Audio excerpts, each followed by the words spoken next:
SGB University for taking this initiative and assembling the members. And my very special regards and thanks to Professor Muhammad Atik Sir, who is the UGC MMTTC Director and the Professor of Computer Science at the SGBAU University. Okay. So I understand this as the sixth. This is the how many sessions over, sir? How many days? No, is it the fifth day, sixth day? Actually, this is the 7th day of this, and tomorrow there will be the last day of program. Okay, sir. Okay, so yeah, then yeah, because yes. So now it is seventh day and one more day to go, and now you have gone through almost all the themes. Okay, so there have been UGC has given us, that is given us means UGC MMTTC have been asked to conduct this program with 10 theme areas. Initially 8, then 10. So you have seen the theme areas one by one, indirectly or mixed with okay, mixed form. What might be that?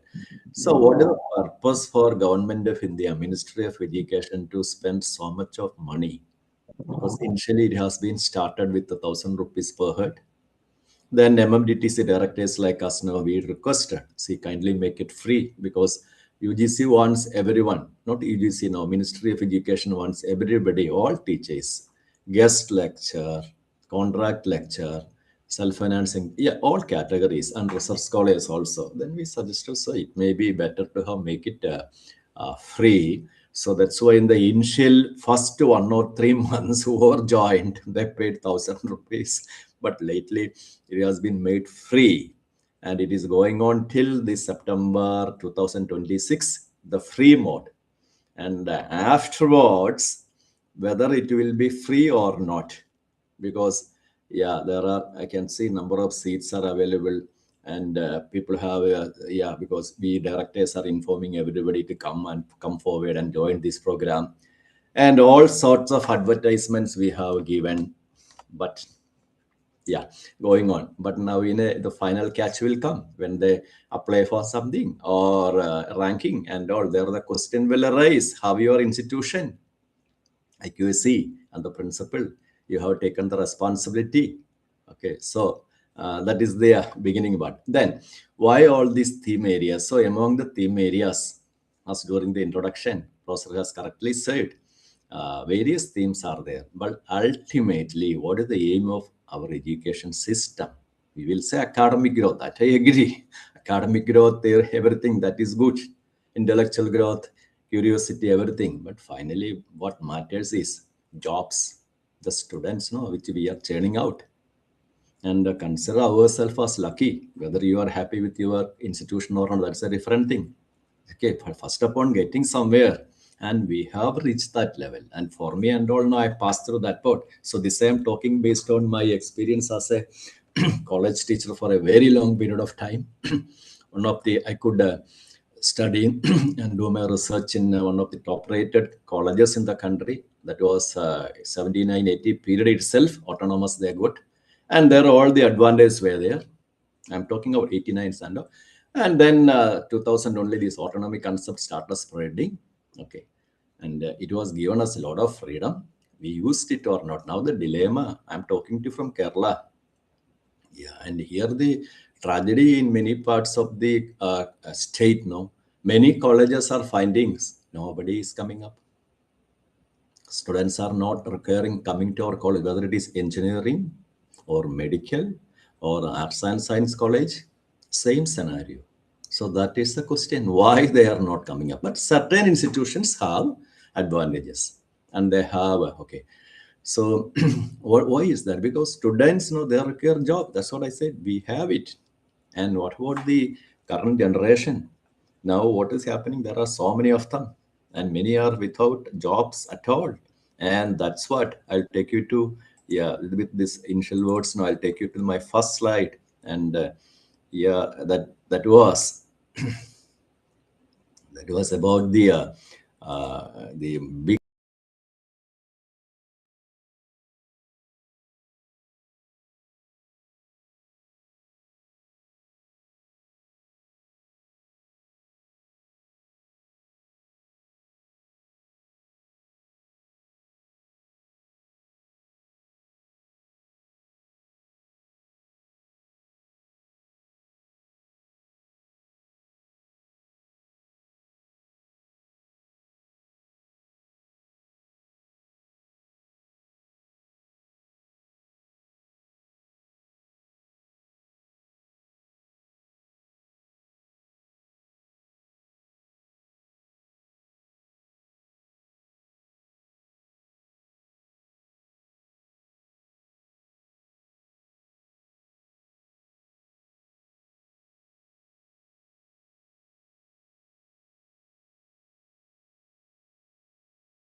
Sir, sorry to interrupt you, but you are not audible.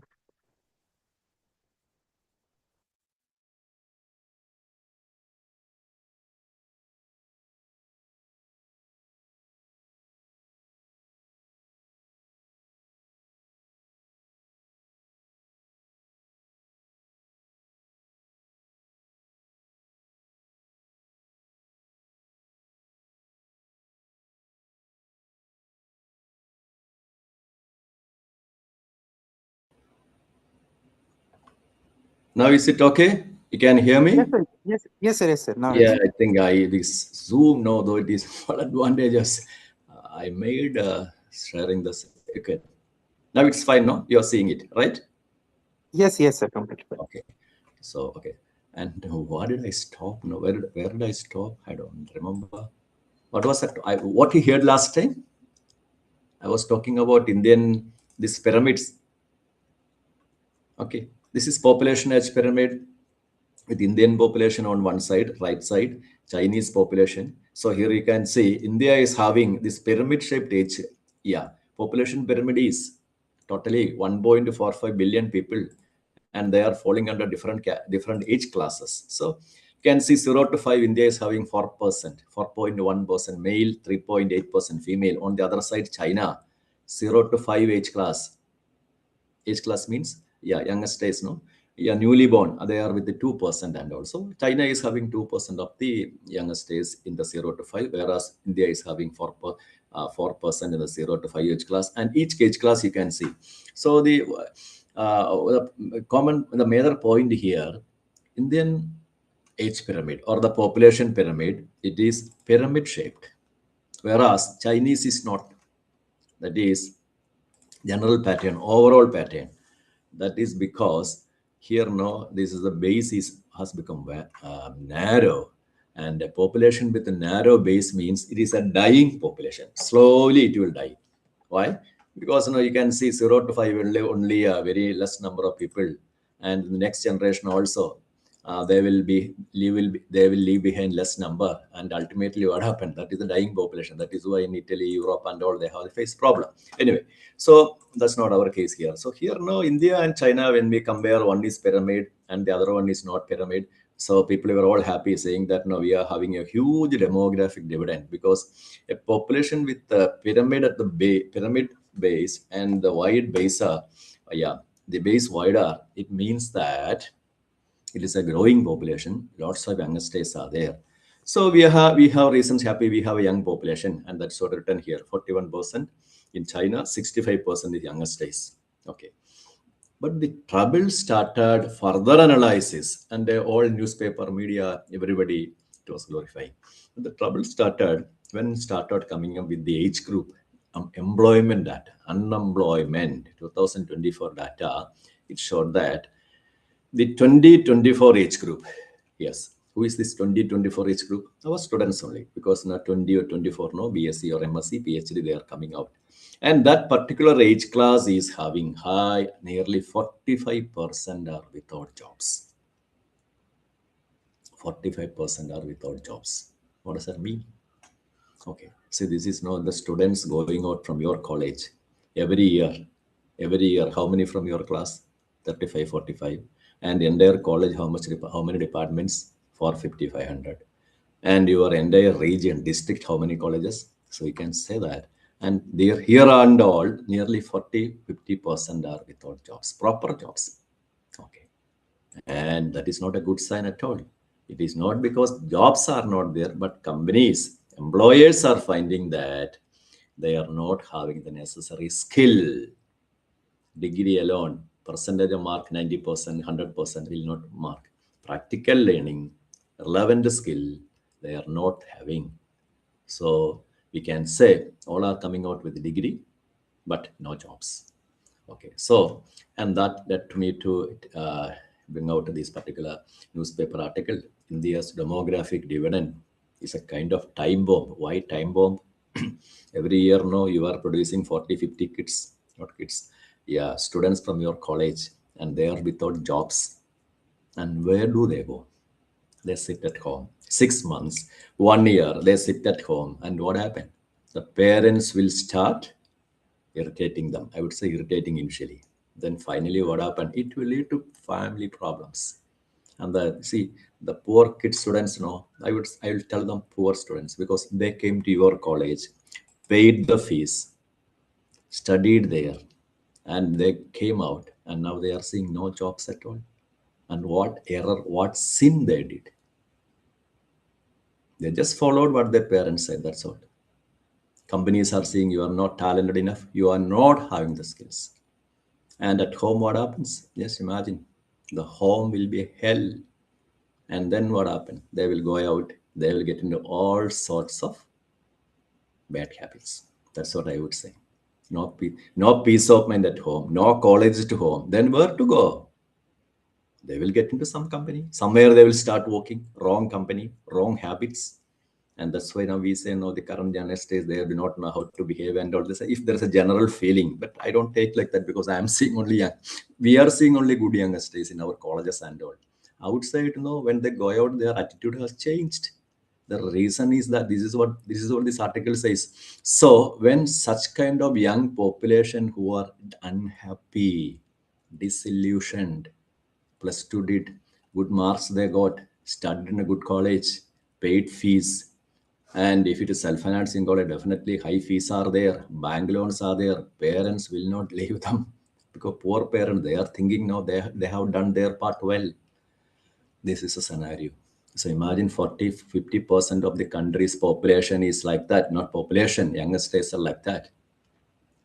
And that is a time bomb for the country. Unhappy youngsters, they will do anything. Anything. This is said to be kind of curse for America also. Why Trump and all, they were telling about making a wall between US and Canada and US and Mexico. Mexico is having unemployment. So what they will do? They will just enter into America, do all dirty business. Drug, illegal trafficking, profiteering, anything. Anything. Same thing you can. And killing also. Yeah, contract killing. Because people from nearby country, they can just get in, you pay $5,000, $1,000 and disappear. More or less same thing happen. This is what spreads in the society. That is why these articles says like, disease, demographic dividend is not a blessing now. It is a time bomb. It can explode at any time. A very nice article, very nicely explained. And this is the background. Skilled, they are lacking skill, and whom to blame? That's the thing. And there was this article, I'll share with you later, this presentation also.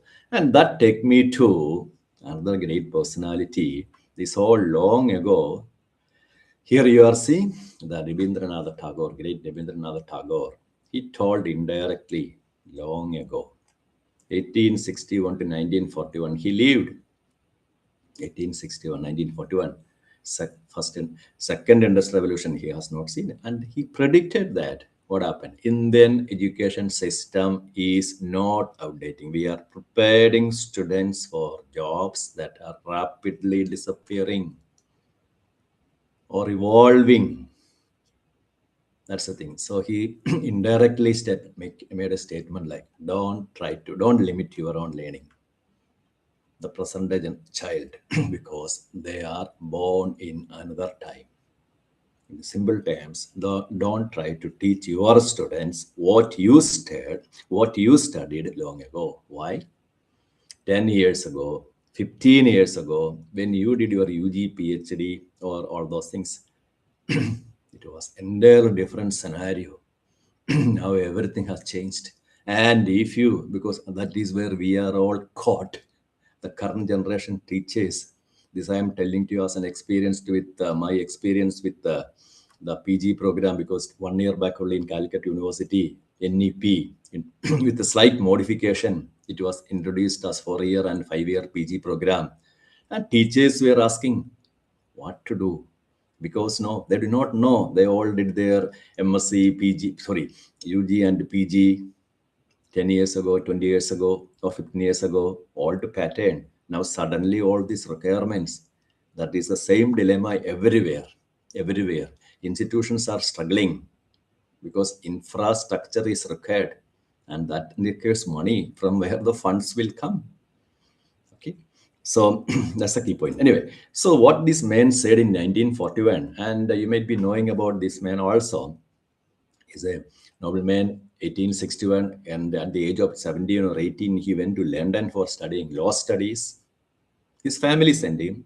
He was not happy.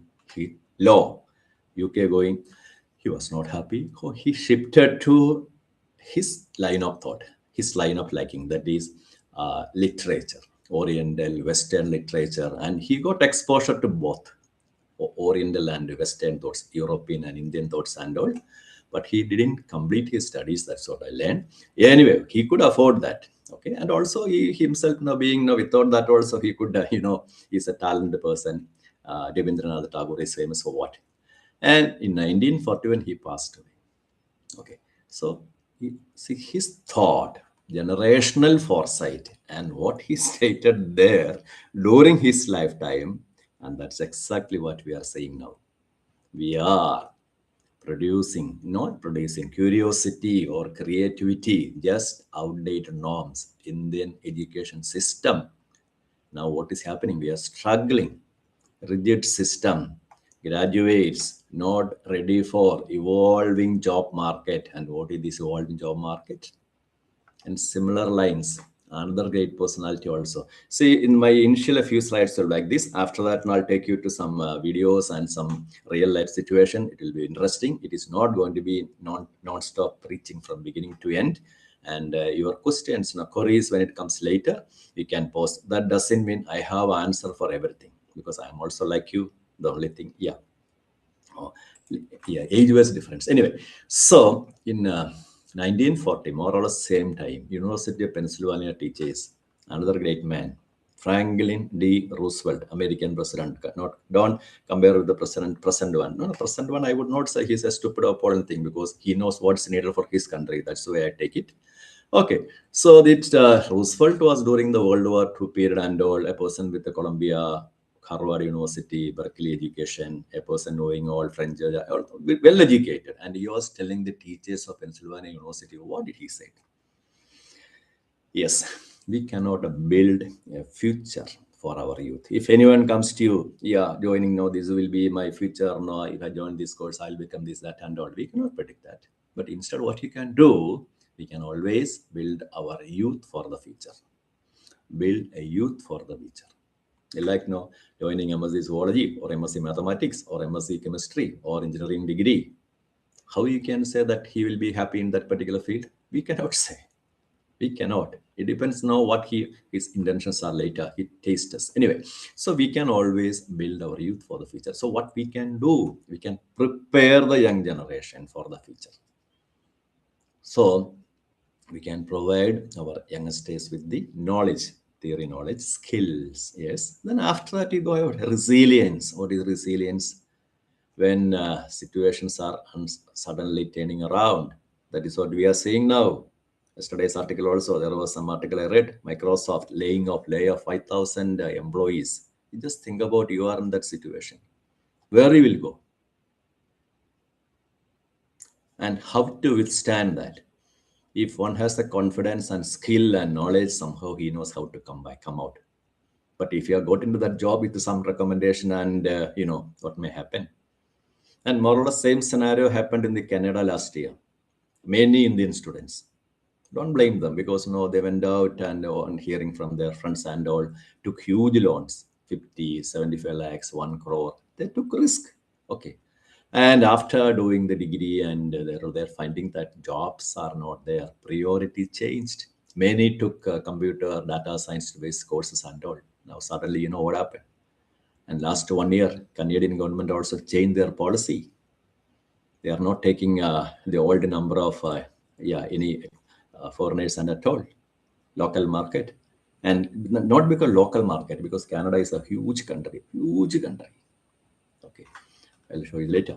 And but there are employment chances are less. So the priorities, they changed. And you think about these students completing engineering from here. And you might have heard about, to get a job in Canada or in the Canadian, get into the Canadian PG and all. They don't recognize many of our UG and PG programs. Our UG, 3-year UG plus PG is equivalent to the UG of those colleges. because we are having mostly three-year programs. Now, some institutions different. Okay, 4 years also there, but generally. So what happened? They have categorized Indian education. So Indian students, they have to do, they are eligible for PG only if they have done after the UG 1 year of additional PG diploma program, or come with the UG plus PG from India, and then you can do. Then you may ask me the question, why you are so much interested, why should we do? Because it to get a job in with Canada, if you have to be eligible for a PG program based job, means you have to do the PG there. Okay, that is one aspect. Then after doing PG also, suppose imagine you are with the UG and PG everything from India, and with what we call 4-year UG, and then you're going for the PG. Then what happened? Then you have to work in a factory, company. Experience you have to show, Canadian experience. So Canadian education, Canadian experience. And in other countries also more or less same thing. Then only companies will take you. Why it has happened like that? Because they know very well that our system, the students are not having, maybe they're considering like that.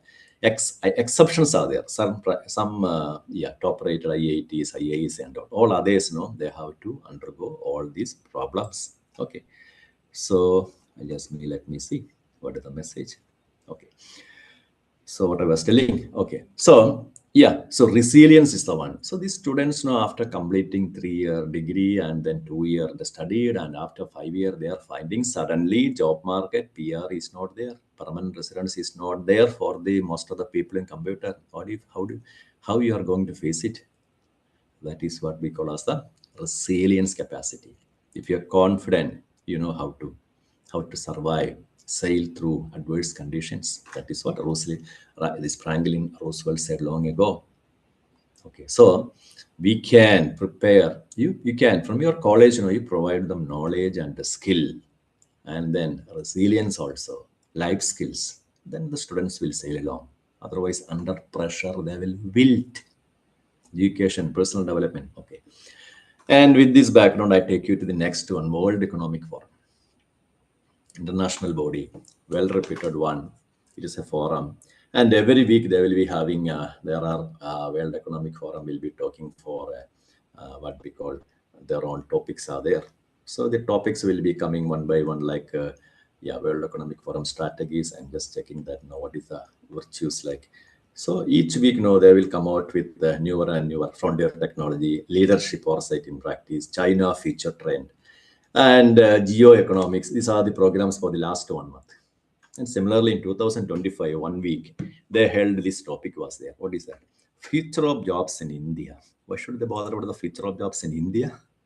It is an international body, well rated. Because, and you read it carefully, what they have written, and just think now how the last one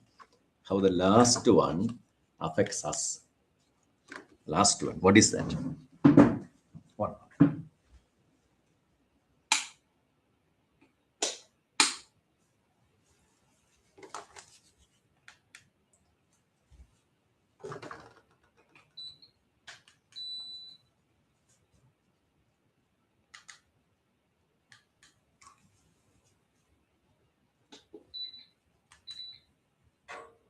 Yeah, just 1 minute. So you read it, I hope. And in that case, what is the need for our colleges? If what they say in the last line. So the first part says nearly 70% of the companies are finding the youngest days coming to them are not meeting their requirements, not skilled. That is the students we are producing. That I forgot to tell you. Tagore used one word, manufacturing. Indian education, we are manufacturing students. Yes, 40 students, 60 students from a batch, you are manufacturing. And when they go out, what happened? That's what he was telling. Okay, so here you have seen the third line. First one is, okay, this is the international data, the first part. Second part is the 50% world data. And third line, if that is the question, if companies are saying, come to us after +2, we don't require degree, we will train you. This I have seen enough in my college where I was teaching. and then towards the end, I was a principal also. So there, what happened? We were seeing all these companies nearby from the nearby. I'm in Calicut town, and we have yeah, economic zones are there, IT parks are there. So the IT companies, reputed ones, they will come to our college, and they will pull out everybody. Chemistry, IT company, computer-based companies, no. So they require mathematics, physics, chemistry, Hindi, physics, everybody. Then we used to ask the question, see, what is the point? These kids, 3 years, they studied zoology or botany or Hindi, and then why you are taking them? And the answer what they gave us, sir, it is a reputed institution, and from the region you are producing, you are disciplined students you have, we know that, and that's why we are here. And then what we will do, we will train them. Train them in what? Computer science or data science or some programming, and they do 1 month of our training. They are ready to meet our records. Then what about all the economics and chemistry and the zoology, Hindi, second language, everything we taught? That is of no concern. And that was some, yeah, I'm talking about 2019-20 period. This is what happened. Okay. And now it has become more intense. There are many banking firms. You see that how they select the youngsters? You have to get into a bank, and many of the universities offering specific courses in connection with the specific banks, Axis or ICICI or HDFC, whatever might be that. And there, what happened? Yeah. And these universities have tie-ups, and there the students know after the interview selection they join, and when they come out they will be given an internship or apprenticeship in the bank, and after that they can continue probably as the staff. So indirectly the companies have tied up with certain universities, and there what is happening, the companies design the courses that meets their requirement, and that is what the first part says. Companies are saying students are not having the right pools, okay. This is not only the regular arts and science colleges, all colleges, engineering, all everywhere the same problem. So if this is a case, then the students will go directly. Okay. And then we go to the next part. And I understand in this batch, there are students from teachers from all branches are here. And what does it say? Now we are all afraid of AI and all these new technology coming up. But what is happening? This is also internationally, jobs are going to be in this level. Technology related roles. It started, yeah, spreading out this part. Actually, theoretical knowledge and all, now anyone can get from. There are so many teaching methodologies, YouTube, and COVID period, it got popular. And COVID led to the arrival of digital media, virtual media, ICT tools, everything, online courses. So now what is required is technology related roles, and theory is required, and also skills, practical skills. So specialists in big data, AI, machine learning, this is where the jobs are going to be.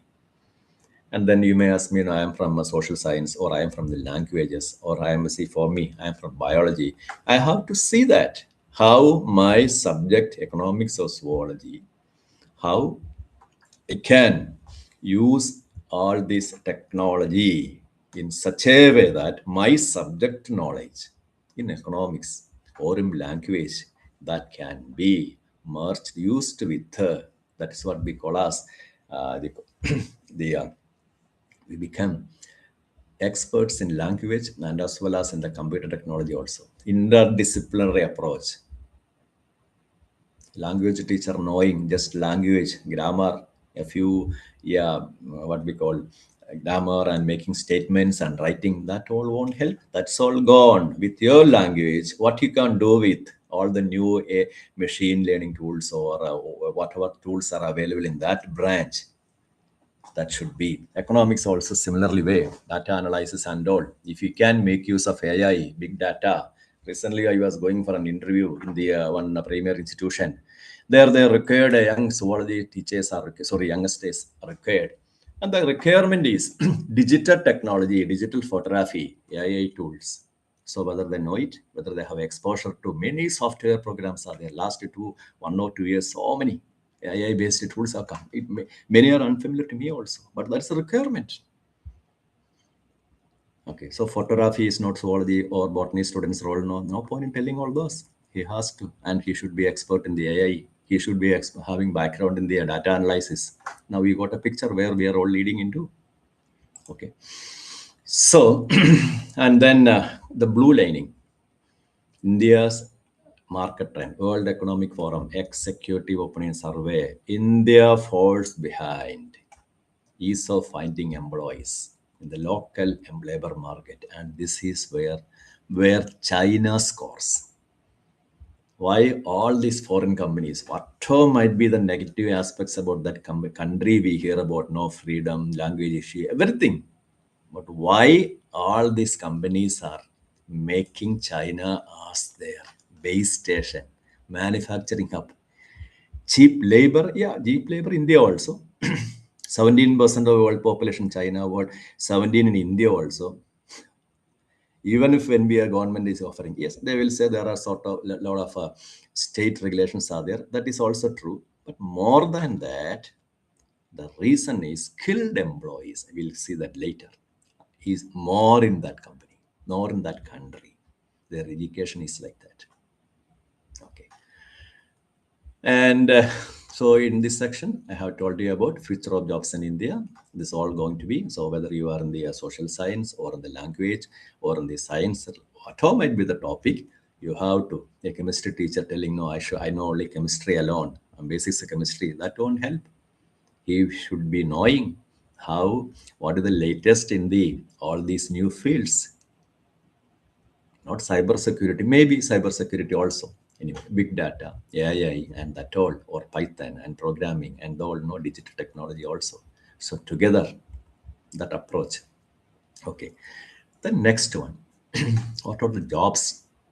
Now we are hearing every day, paper jobs are disappearing, yeah, traditional ones are disappearing, but newer ones will come. And that is where we are all caught, because we belong to the, yeah, you are little younger than me, agreed, but even then we never studied that. I'll tell you, we lived in our education was mostly in the initial phase of industrial revolution 4, initial phase. Now we are in the more advanced. Okay, we see that later. So what's happening? New jobs will come, but new jobs will replace the old ones. Okay, so what is required? Outdated, irrelevant skills. It won't help. In the teaching line also same thing. Our teaching, it follows traditional exam-centric curriculum. Now, okay, the Indian pattern. Okay, but actually there is no focus, not much focus on job-ready skills, practical experience required by employers. No, 90%, 95%, 100% marks.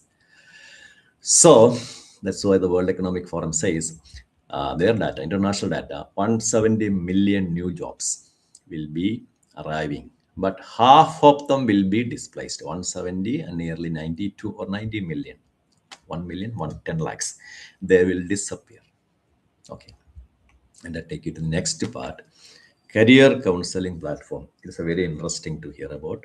This is a counseling platform and their data analysis, and based on their data in 2019, their study, they saw that you ask the +2 students after +2 what 93%. That was in 2019. Now it might have come down to 85 and all, 80 or 85 India. Okay, they all will go for the 7 conventional careers, or that is what known to them. After +2, what I want to be an engineer, a doctor, or a lawyer, or a school teacher of some kind, or a IAS, MBA, and all. But this platform, what it says, Mindler, the modern economy is offering lots of other options, not the 7 career options alone.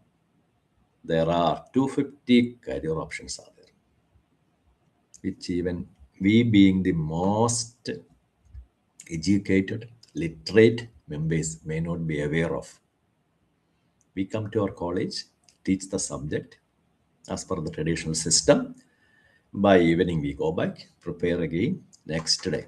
Same thing going on. End of month, you will get the salary. That's what. What is happening to these students now, whether they are getting placed or not, is not a matter of concern for many institutions. Now only it recently started changing. We have been. Now suddenly we are asked to look into that. Employability. Okay, anyway. So modern economy, so the question, 7 conventional careers. Many of us also, we are also knowing that after someone after +2 come to us, we will say, no, no, no, you go and take the safe bet.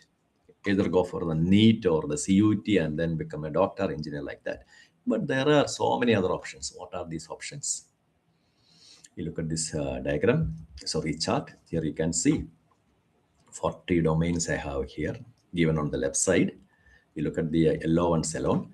And on the right side, the job types are there. Job types. So from each domain, same thing. So 250 career, 40 domain. So nearly 5,000 job types are there. And I'll explain one or two from the bottom. Performing arts. It's a domain. Earlier, no, we used to ask, no, what's the point in all these dance, choreography, sorry, all those arts festival, everything in the colleges and all. Now what's happening? Performing arts become a domain. Students with that exposure, many of them are becoming good singers, TV singer, serial singer. You are seeing them the channels. It is not free. And you can see in the sample career option, choreographer, music therapy, theater director. How many? Yeah, we have so many regional channels are there. Who are behind all this program? From 6:30 in the evening till 10 o'clock, how many channels are there? In your language, how many? How many programs are there? Today one, tomorrow one, how many? And who are behind all this? Whether it is dancing or a serial or whatever might be that. And that is what this career option. And was it there some 20 years ago, 10 years ago? No. Then internationally also. Now with OTT and all, a lot of options are there. Okay, so career, talented ones, they can. And second one, from the bottom you have to see, hospitality and tourism. Who manages the marriages now? Marriages, big functions, all event management team is here. Actually, what is that? A set of youngsters with the skill in conducting. They know what is the requirement. Okay. And many of them are from your colleges or our colleges. And they have taste for that. They joined them. And travel agencies. Not the old type of travel agency. Somebody sits there and books a ticket. Now it's all gone. Travel consultants are there. Online forums are there. Online, there are so many travel consultants. And then your region also. Similarly, hotels also. Now it is very easy whether you want to go to, you are from Nagpur, Bombay, Lonavala, Pune, or Bijapur, anywhere for that matter. Yes. And then I go to the third one, design and creative arts. It is more easy to catch up with the design and creative. What are the job types available? Game designer. How many games are not your children? That's a funny question. This week, no, this many. Next week, they will come out with another list. Who produces all this? In India, the only tragedy, because they are not well paid or it is mostly pirated. There are so many Sundays, they copy it and give them. But anyway, somebody is making money, whether it is from China or India, wherever might be that. In the other countries, no, it is very strict rules are there. Piracy is not permitted. Each CD they're bringing, it will be costing $50, $100, $10 and all. Okay. So that is one aspect. Then second one, you see that fashion stylist. When you visit the Amazon, Studio, Pantaloon, Reliance Trends, Max Fashion, yeah, there are so many forums, online sites are there. And what types of styles we see there? Shirt, for example, how many designs? Pants, ladies outcast, youngest days, children outfits, so many, so vast. Who creates all this? Fashion designing, dress designing, thousands of them. It was not present during our some 10 or 15 years ago, before the arrival of all these online forums and all. It has changed. And similarly, beauty parlor, boutique. All small urban centers are having one beauty center. Who works there? Youngest days are there. And they charge you nicely. And similarly, web designing. So this is what I said. Modern economy, there are so many options are there. This is what career options say 7 years earlier. 7 career. Now it is 250. So this is the possibility. And then this funny example, crane operators, Adani Port, Vandram, it came in 2025. Then what happened? No? This was a newspaper article for some time, December 2025. It was very much there. In the YouTube and all, yeah, women empowerment, and these young ladies are the ones who are lifting up all these container movement, big huge ships. And from those ships, the container movement with these cranes are controlled by these young ladies. And in Kerala society also, it was a big news. And who are they? And that is what interested me. They are all physics, computer engineering, electronics with the degree and all. What their degree got to do with the crane operating job?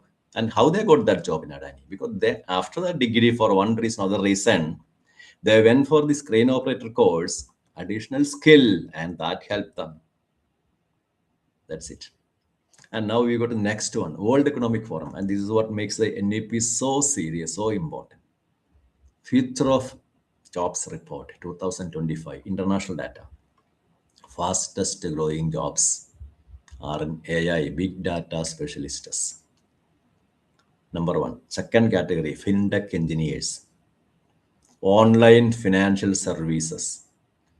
Now share markets and all. Now it's all mutual funds, SIP, mutual fund. And then there are various apps are there, loan giving apps. Many of them will be approaching you also, because that is by your own students only. They get the details from our college directory and all. And they will start calling whether you require investment options and all. So, but who are these youngsters? That's all online financial service. There are a lot of options. Fintech engineers, yes, going to increase only. And then AI and machine learning specialists. I don't know to explain AI technology. Then soft apps. How many apps are in your laptop? How many in your mobile? How many in your mobile phone? Whether it is from Google Play Store or from the the App Store, Apple's. Who creates it? Updates, newer ones are there. Digital technology. And the last one, autonomous vehicles. Autonomous driverless vehicles are catching up. We wait for a few more years. In India, it is not yet permitted. It will come. And now auto park is there, no? See, there are some vehicles with auto park facility. Leave automatically, it parks. That's exactly. Imagine you are coming late to your college and no time, and you have to rush for that knuckle class, and then not much space in the parking and all. Leave the vehicle, it will auto park, and that's all. And then EV vehicle. EV.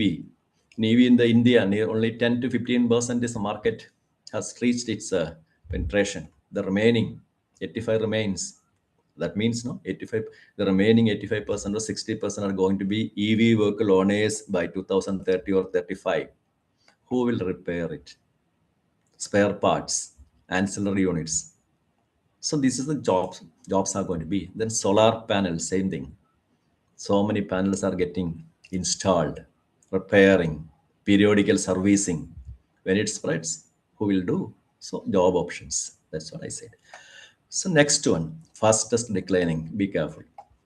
This is where we are stuck. We still feel no, this is what happening. These jobs are there.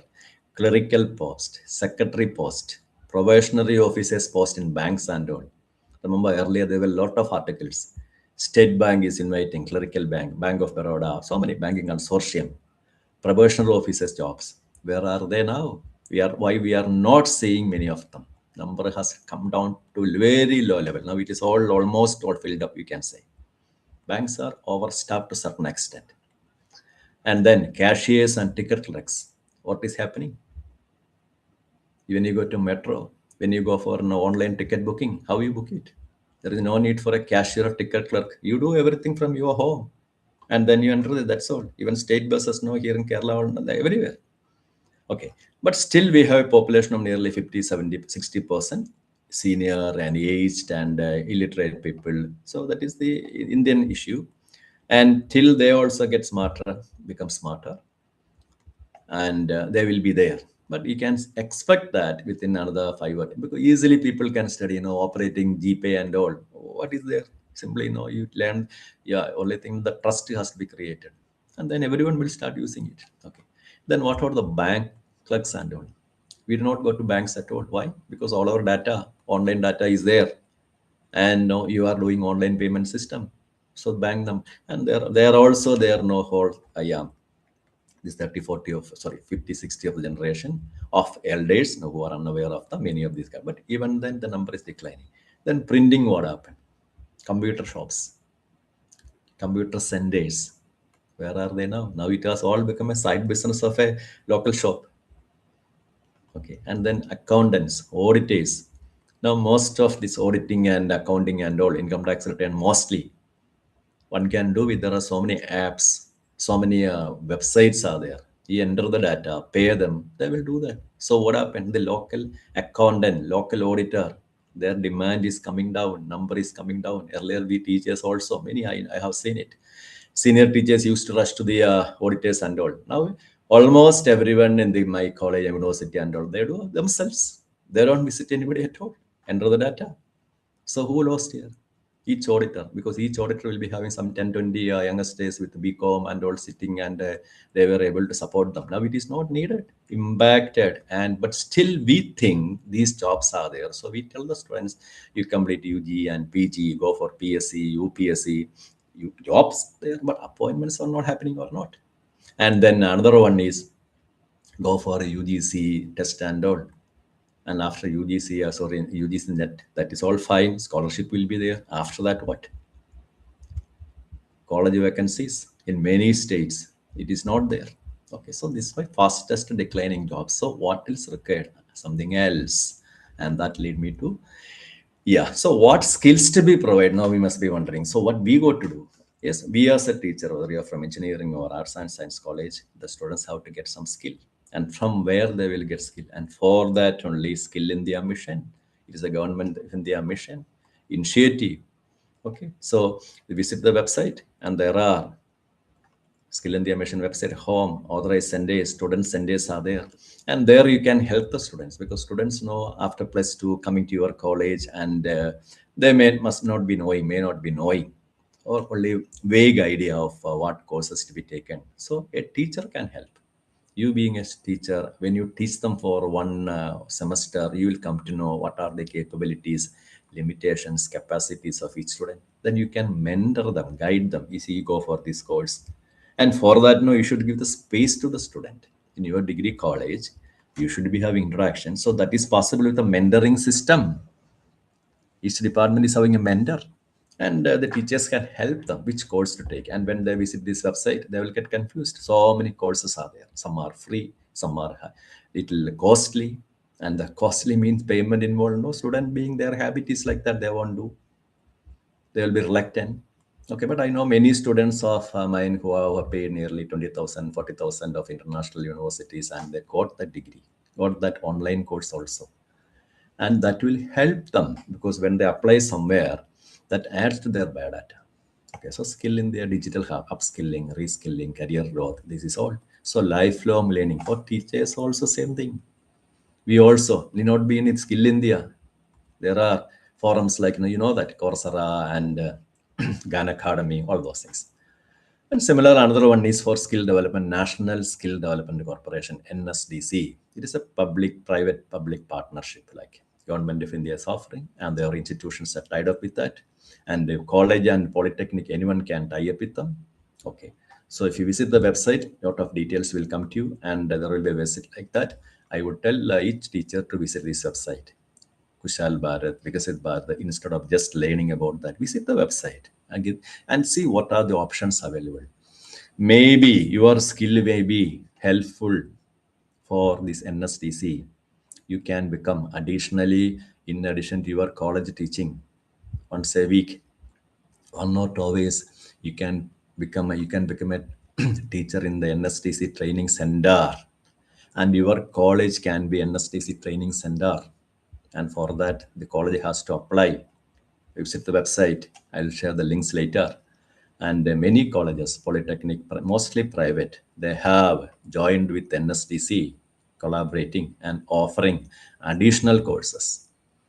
These courses are in addition to what? Skill-oriented courses, in addition to what you teach in your college. Okay, so we may be offering UG, PG. And on the Saturdays and Sundays, or on the evening times, because some in many places in the colleges are working in the forenoon, afternoon they are free, or the made free. So what happened? Colleges can offer these courses, And those colleges, not all of them, because for that, no, you have to apply to the NSDC. They will call for it. And then they will select the college, not all the colleges. Okay, maybe based on the skill preference, sorry, regional preference also. But mostly they gave for, they look into the NIRF and NAC ranking. Otherwise, no, the people sitting in the NIRF, sorry, NSDC, how do you know you are a good college or not? A college in the Assam, a college in the Kerala, a college in the Jharkhand. How do they know that? So ranking give them an idea. Okay, so if you are on the top listed, you are applying for a thing. Now you know why NAC rating and NIRF ranking is important, and then your college can apply. And your department or college will be asking for 6-7 courses, but NSDC will look for what are the lab facilities, fast infrastructure available in your college. There's a list. And ultimately, based on the data they receive, they will give 1 or 2 courses to your college. It may be something on a beauty parlor. See, this all, no, you might have applied for 7 courses, physics 2, chemistry 2, zoology 2, like that, you think. But ultimately, they will select the departments they consider as the most promising. And then what happened? The students of your college, yes, they can go for BSc students can go for healthcare, technician, data analytics, EV maintenance, any course if that is approved by the NTC. But who will teach here? That's a question. You yourself can suppose your college or one department got NSDC course and skill development course. Who will teach there? It can be by the department teacher alone, department teachers, but this is in addition to your regular duty as a teacher. Okay, so it is not going into the workload. Number one. Number two, if nobody is there, your college can offer a course, but from the nearby surrounding places. Who has cleared NSDC will decide who will teach. And based on that class, so there will be NSDC trained teachers available in other colleges. They can come and teach in your class, in your college. Only thing your college has to offer the facility. Many colleges were initially elected. Now what's happening? Imagine your engineering college, your arts and science college, they are offering course. What exactly the student needs? The student needs know from students of a region, they know that they require skill. And if the college is having, your college is having regular UG, PG program plus skill-oriented course, parents will be happy, students will be happy. Otherwise, what happens? Suppose your college is having only degree, very well reputed, but the nearby college, 2 to 3 kilometers away from your place, a job is offered. Sorry, a skill-oriented course is there. The student has to go all the way there. That difficulty is there. But since the many students are determined, no, they will go. And what are the parents? And parents also will be a little worried. See, this guy going to college A, and he is in this part of the country, then he going to other side, and what he's, you know, what all anxieties about our youngsters are. So it's better to have your institution offering all these courses. So it is becoming our responsibility, our means teacher responsibility. Why? Then only we will get good students and the college get a name, your management will be happy, your institution will be certainly attracting students. Otherwise, what may happen? I say this is a survival of fittest for us also. If colleges are not getting students, what may happen? Because I have been with the aided college for a long period of time. In Kerala, it is things are going smoothly.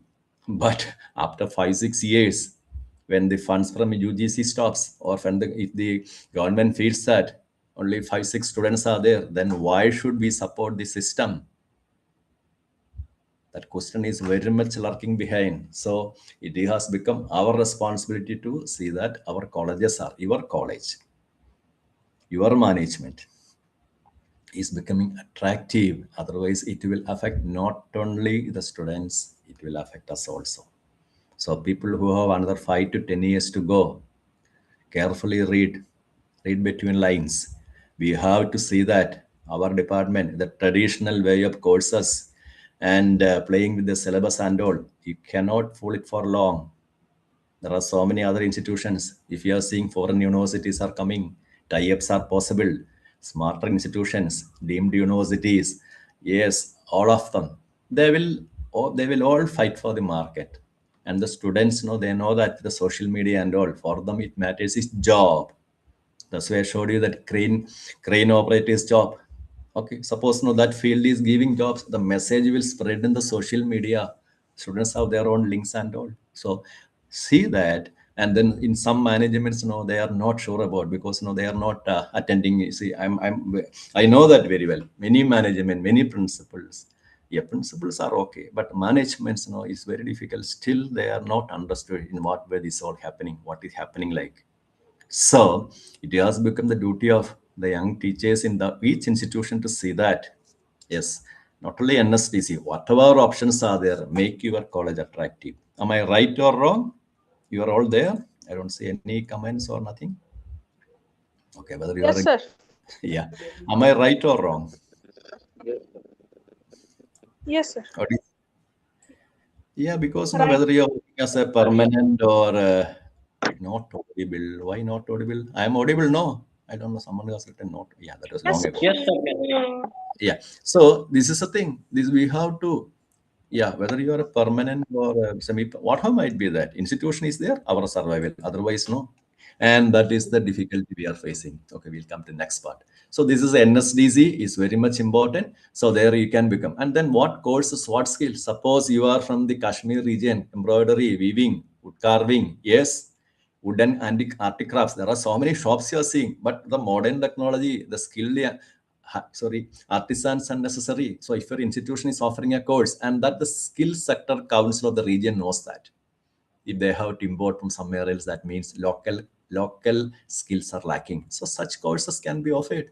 Or I have put another one, pickling and fermentation. You may laugh it because you may be a physics teacher, but wine making, and you are from Maharashtra. See, for example, in the Nasik region and all. So wines and all, you have the traditional wisdom, traditional knowledge, but that alone will not help. You have to to become a training partner with NSDC. You have to convince NSDC this course is there, it has to be run, and then you have the technical skill.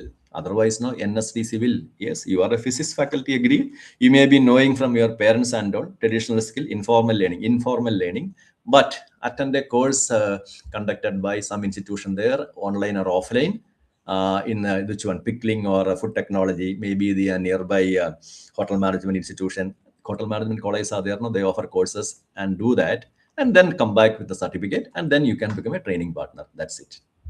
And then you will ask me the question now. You see, we have already enough. I agree. We have lots of jobs, seminars and seminar, all these things. Okay, agreed.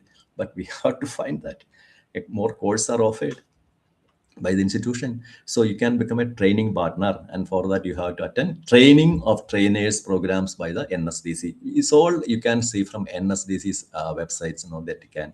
And then after applying, you will come to know. I don't know to explain further. And if you are not interested in teaching, you're saying that you have evening, you have to sit with family, kids are there, but you can help them. Content development, the one which I told you, pickle making, what are the special skills, how to write it well, and then you can expertise, collaborate with NSDC, validate training content can be. Yes, that is possible. And last, if none of it is of interest to you, not practically possible for you, okay, then you can think about helping the students, apprenticeship, facilitating apprenticeships and internships, guidance. Okay, so I hope you got an idea about all it. NSDC. So these two websites are very important. Visit the website and NSDC courses. Many institutions have joined, many. Okay. But anyway, then skill in the digital hub, anyone can join at any time. Both are there. That's about the other part. So these are the initiatives taken by government. So why I came to that level, I was talking to you about the skill development part, what we got to do, why these youngsters are like this, and then the need for what the World Economic Forum said. And then companies are finding they are not seeing the correct kind of skills there. And imagine, yeah, all these sample career options, as I told you, game designer, event management, from where? Have we taught them anything about human management in our BCom or in the, no, or in the MBA? I do not know. But if that it has importance there, options are there, then we have to see that is incorporated in the curriculum, which is needed by that industry. Event management industry, what they require, similar courses, requirements. Okay. Then we go to the next one. Yeah, that question of suddenly you can ask me the question, why this all, it was not there, because I joined this teach, because that is what many parents are asking. It was not there because they do not know, they are unaware of what is happening. It is evolving like anything. Education in level with, okay, that is what we have to see. This one, evolution, revolution is happening, industrial revolutions. So this happened whenever some revolution happened. So this all started long ago. Long ago, what happened? First industrial revolution, 1760, 1840, arrival of this instrument. Someone discovered steam engine. Steam engine. You just imagine a life without a train or bike or car or any engines at all. Fossil fuel came later only. Petrol, diesel. Before that, no, everything was coal based. You just imagine. Can you just think about that period? Suppose you are born during 1760, 1840. No machines, no transportation, and no electricity at home, no TV, no internet. Yes, this is the picture. You look at here. This was the mode of transport, either horse or a camel if you are in Rajasthan region, otherwise a donkey or a bullock cart like that. Some 200 years ago, 100 years ago, ask your great grandparents, they are not there. Anyway, so this is how people moved. And pumping water from a well with this one. Otherwise, no, it is handwork. Tilling, everything. How many kilometers you can travel with this animal from your region? Imagine you don't have it. Okay, so maximum 10 or 20 kilometers. And no roads, no tar roads was necessary. I'm talking about the period of 1800, Industrial Revolution. Yeah. So we were all mostly depending upon the agriculture and all. And then some kind of business, artering, some manufacturing of some sort. That's all. It all changed with the arrival of this machine. People from there, they can move out and they can travel to any part of the world, Bombay, Delhi, Calcutta, and they're all. What is the advantage? The advantage is you can get jobs. Okay. And so people from the village, suppose you are not interested in agriculture, earlier with this machine, no scope, nowhere to go. Okay. And people could venture out and they could get into some jobs. And that is the first step, industrial revolution step one. And then it was followed by the next step. Later it was followed by, so initially it was steam engine, then came the arrival of electricity, assembly lines, okay, huge factories, and there also unskilled workforce is necessary, semi-skilled, unskilled. So you read it carefully. Each industrial revolution transformed society. Agriculture society become industry oriented, economy, agriculture income become, yes, company based. Then in the big industries, steam engine means small industry. Now with the arrival of hydroelectric and electricity, huge industries, and that is what is. Nagpur, Bombay, Delhi, Calcutta, everywhere, so many industries. So, in if you are living in the 1800, 1850 period, or sorry, 1920, 1930 period, independence struggle was, oh, sorry, British colonialism was here, agreed. But even then, people were working in factories like this. And with what degree? How many colleges were present in your region some 50 years ago? 70 years ago? What you are seeing in 1940, 50. Only school education, and that too, elementary school education. You ask your grandparents, many of them. Leave those people who live in the cities, others I'm talking about, great grandparents. They would have been. They came to Bombay or Delhi, Calcutta, and then their next generation, yes, they got higher education and all. So they're working like this from morning to evening in a factory, and this is what we call as assembly line. So what is happening in the assembly line? Same job. You can see here a person sitting here, and classic explanation of that comes from this modern times movie. It was factory scene, Charlie Chaplin, 1936, and it says everything. Imagine we were also living that particular period. We would have been like this only, morning to evening, same job, and then we get bored. And whether you are highly intelligent or no, it doesn't matter because no other employment for you there. So you'll be working in a factory, and ultimately what happens? And what is the role of factory owner? He wants to see high productivity we are reaching. Okay, so high productivity means they will expect us to work more with without with break. Okay, that all you can, it becomes clear. So Charlie Chaplin movies, no movie, no, it shows the thing. And when I share this video, if the sound is not coming, no, you have to inform me. Okay.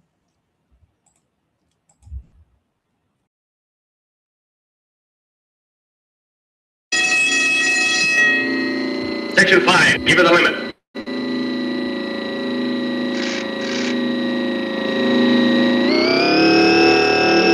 One moment. Sound, there was one problem. I'll share in another way because I kept one sound option on and then I am seeing sound. You are not hearing the sound. Okay. One moment, just one moment. It's interesting. It says, what was the situation during the second industrial revolution? Exactly. That's what I said. Assembly lines are there. This is from assembly line. Okay. Window. Yes. Share. Yes. Section 5, give it a limit.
So anyway, it's a funny scene, but this is what second industrial revolution, and that is a period when assembly lines started coming up. So who are required there, and that's what this movie, scenario it shows to us. What was the scenario there? Okay, so unemployed, not unemployed, semi-skilled workforce, and then came Yes, our kind of scenario, because this is a period when 1950, 2000, digital and automation, third industrial revolution. So I'm explaining why all this has changed and why we have to, the sudden requirement of all this is coming. So we are born during the third industrial revolution, digital and automation period. This is the period when computers and automation. So I think I may be a better experienced person, because while I was doing a PhD in 1988 and all, there was no computers available, though I was in a very reputed college. And then what happened by institute also, and by 1990 is the period when we started getting MS DOS and all. So no Word, no Excel, no PowerPoint. It was all going on. Then typing and all. Okay, now suddenly this whole changed. Can you just imagine a scenario where now we are without that? Okay, but not only that. Then later what happened from 95 to 2000 onwards, computers came, and 2005 or 2010, LCD projectors, PowerPoints, and this all became common, and the teachers started using this. But in many colleges now, including mine also, many are not willing to use all these LCD technology, PowerPoints and all. Everything changed with the COVID. During COVID, what happened? Digital technology. Those teachers who were so adamant about, no, we won't use digital technology, chalk and board only, that is a system. They all got adapted, forced to learn what digital technologies. Otherwise, what might have happened? You can imagine your college, they would have thrown them out. Okay, so all teachers studied digital technology during this period, and same thing happened to the bank managers also. Online banking, internet banking became popular from this period, 2000 and all. And many all the style managers were finding it difficult, just 2 years to go, 3-4 years to go, and they were given VRS and all. So this is the third industrial revolution. Okay, so and this is a period when computers, automation, little bit of AI, and then came the next phase, and that is where we are all stuck. So read each this again carefully. Industrial revolutions transformed society, economy, industry, requirement also. So initially during Charlie Chaplin period and all, we require only semi-skilled, and here we are seeing skilled people. And next one, and that is where we are placed now. Now we are in the fourth industrial revolution from 2000 onwards. And what is happening? AI, robotics, big data, cloud computing, pen drive, CD, everything gone. Floppy. Who knows about floppy and all now? CD gone. Now what is happening? Smart factories, self-learning machines. Machines are communicating, analyzing data. Decisions are taken by the machines. That is smart factory. And who are required? And one more video, and that will give a clear-cut idea what is happening in these industries and what is the demand from all these industries. Okay, so I'll take you to Tesla, old video, and 4 years ago, and they thought, no, they are going to be the market leaders and world leaders and all. That all you will be hearing a lot of boasting from them also about it. I'm watching video and I just see how these factories operate and what kind of machineries are there. And if you are from an engineering college or from a science college, what skill, practical skill, your student possess to work in this particular kind of factory. And this is not only Tesla. Now almost all automobile repeated ones, they follow the same system. Watch it, very important one. And 3, and they all go together a little differently. But for the sake of today's example, we're going to focus just on Tesla's most popular vehicle, the Model Y, and specifically the Model Y variation that they are building at the Gigafactory in Texas, because this is the most clear example of how Tesla makes a vehicle in a way that no other company on Earth can match. The first stage of this process is going to be fabricating the various panels and vehicle structure that make up the Model Y body. To do that, Tesla is going to use a process called stamping. This is pretty simple. You have two halves of a die mold that hold the shape of the part that you want to make. Then you place a sheet of metal in between those two halves. Typically, that's going to be aluminum, and then the machine stamps down on that sheet of metal to form it into the desired shape. There are going to be dozens of these stamping machines involved in fabricating all of the components that make up the body structure. The next step from there is going to be piecing them all together. That's where the big robot arms and conveyor belts start to come into play. They are welding together all of those stamped pieces to begin forming the skeleton of the Model Y body, moving from one robot down the line to the next, each one adding a new piece of the puzzle. This is what they call the body in white stage of the process. The car is not actually white at this point. It doesn't have any paint at all. I don't know why they call it that. But once the skeleton frame is complete, they're going to start attaching all of the body panels, like the fenders, the doors, the hood, and the trunk. These can't just be slapped on by robots. So there are going to be workers attaching and bolting down all of this bodywork. In theory, they would be ensuring that everything is fitted perfectly straight and even. But in practice, Tesla has been known to fall short on that aspect, though apparently Giga Texas is turning that around with nice, tight fits on the bodywork.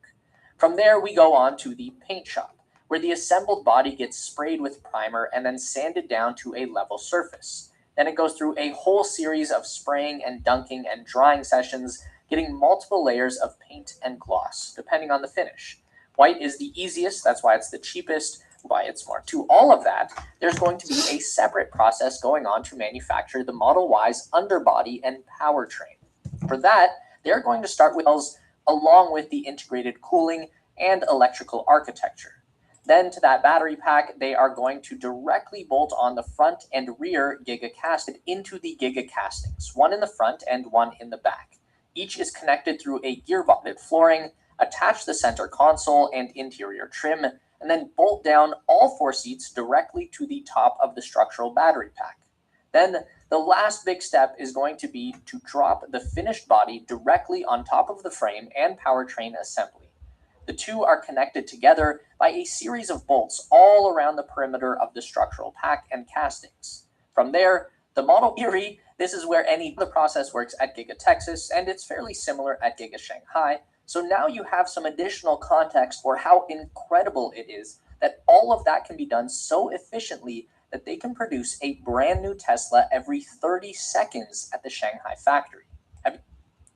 So you have seen and you have heard what they said. Every 30 seconds or 30 minutes, one car is producing means how they are doing that. Smart factories, automation, AI, robotics, AI and robotics, machines communicating. Who are required to work here?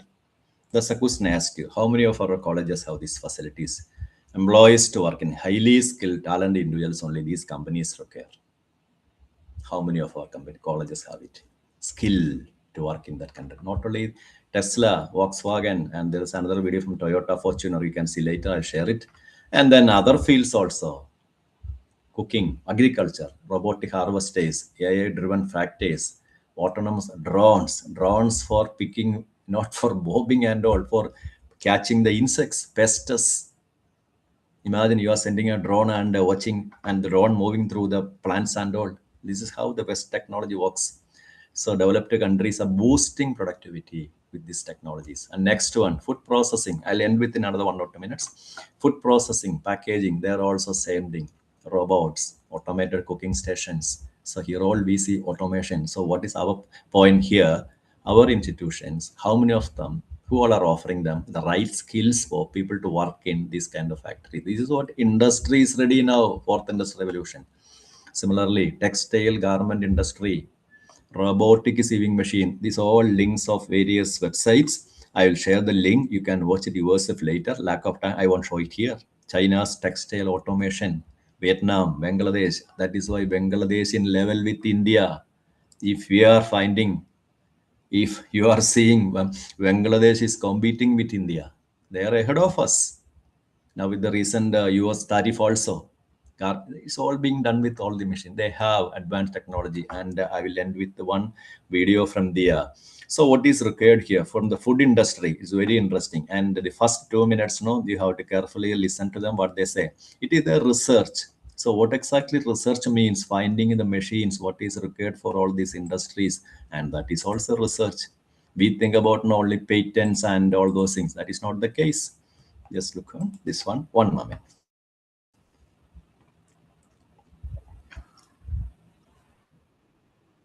I'll share that link, and also after that we can take a break. Amar, yeah, is it okay?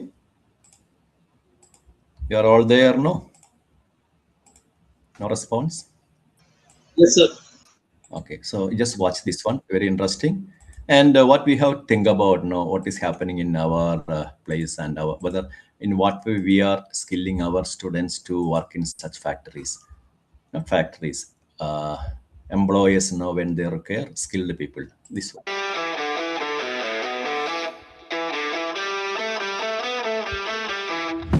We are Kernel Foods. We're based here in New York City. The company got started about 2 years ago, did 2 years of R&D trying to figure out how to take chef-crafted fresh food that's made every single day and turn it into fast food using ingredients that you would find in your kitchen. The food industry is certainly 2 years ago, did 2 years Yeah, of R&D. really 2 years of R&D, research and development. It is not something buying from somewhere. They did it. And then the output is this. Okay. Using industry is certainly to do is look to say, what are we could use automation to people in the industry, where we could use automation to supplement and make the rest of the jobs, better paying jobs, jobs that you want to stay in. When you walk in the back, often screaming and yelling, there's doubt. Then when you're using a multi-axis robot from KUKA and the automation technology that we put around it allows us to simplify that process and create a whole lot of consistency. And that's where I think we've done something pretty unique and special. We love KUKA for this purpose because KUKA makes an industrial robot that fit our price point and we know is absolutely reliable and something that we can control and manage remotely, which is important as we roll out restaurants all around the country. One of the other things that was unique so that we're able to use food for the machines do what they're really good at, so the timing, the temperature, and the order of things, and then let the humans do what they're really good at, which is sort of these very like high dexterous or very variable tasks. With those trays, KUKA will then take those and add them to a set of stacks in our discard modules, so they're control the timing very precisely within that oven to get better food quality and then also get really predictable. We really enjoy working with our KUKA. So that is about the last part of the video about the skilling industry. Okay, so what is skill requirement? Who are required in this kind of stations? Okay, that is the big question, and this is the dilemma. That is why our youngsters also, they are finding they are not getting the right kind of stuff or jobs when they go to international companies and all, automation, everything. So what is required? Reskilling, and that is a challenge. And this is where we are caught. Skill requirement shift, workers are there, workforce displacement, large population is benefit, provided productivity, efficiency, highly skilled they are becoming, and we have to provide them. What is the economic impact? Countries, China, can maintain and grow their economic power. They became, okay. So education, vocational training in technology related fields. Otherwise, this kind of articles will come. Millions of educated youth face unemployment. Educated means just theory learning, no skills. Yeah, skill and job market demand not happening. This is from all well-reputed forums that you can see later. Okay, so we stop now. It is 12:30. Am I right? Okay, so I'll take a 10 minutes break and come.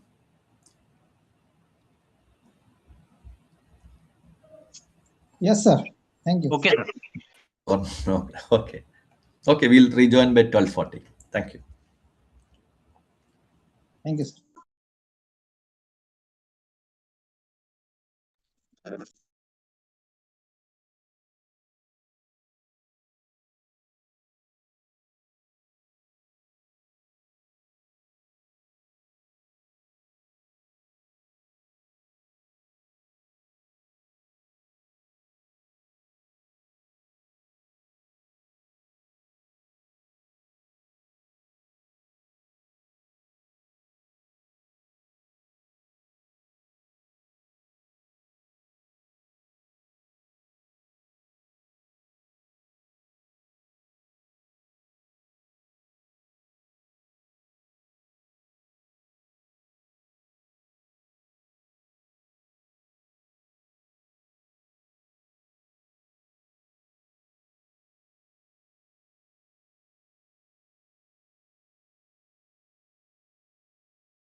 hope everybody is back, and I will resume with the PowerPoint. So what we have seen all across the world, this is what happening.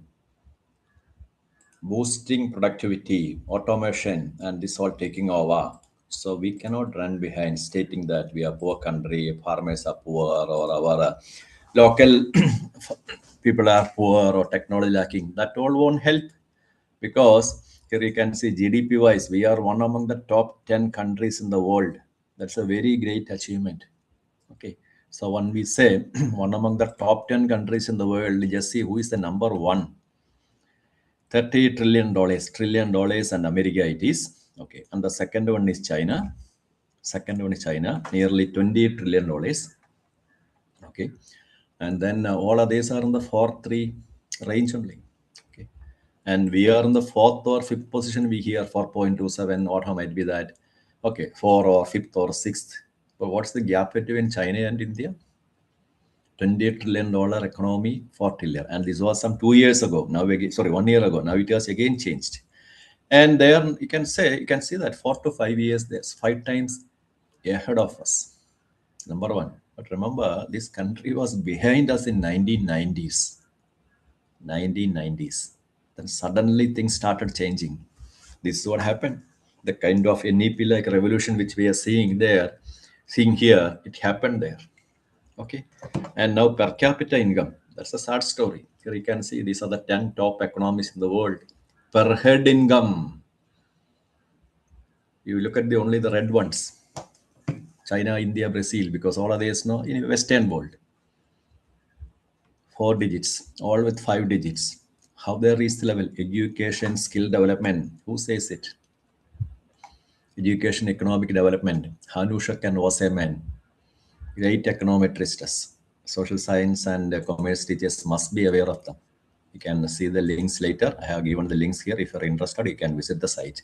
40 years of data analysis of these two men. Yeah, 1960, 2000 in the Latin America, they saw that economic growth of any country is a function of the skills of the population.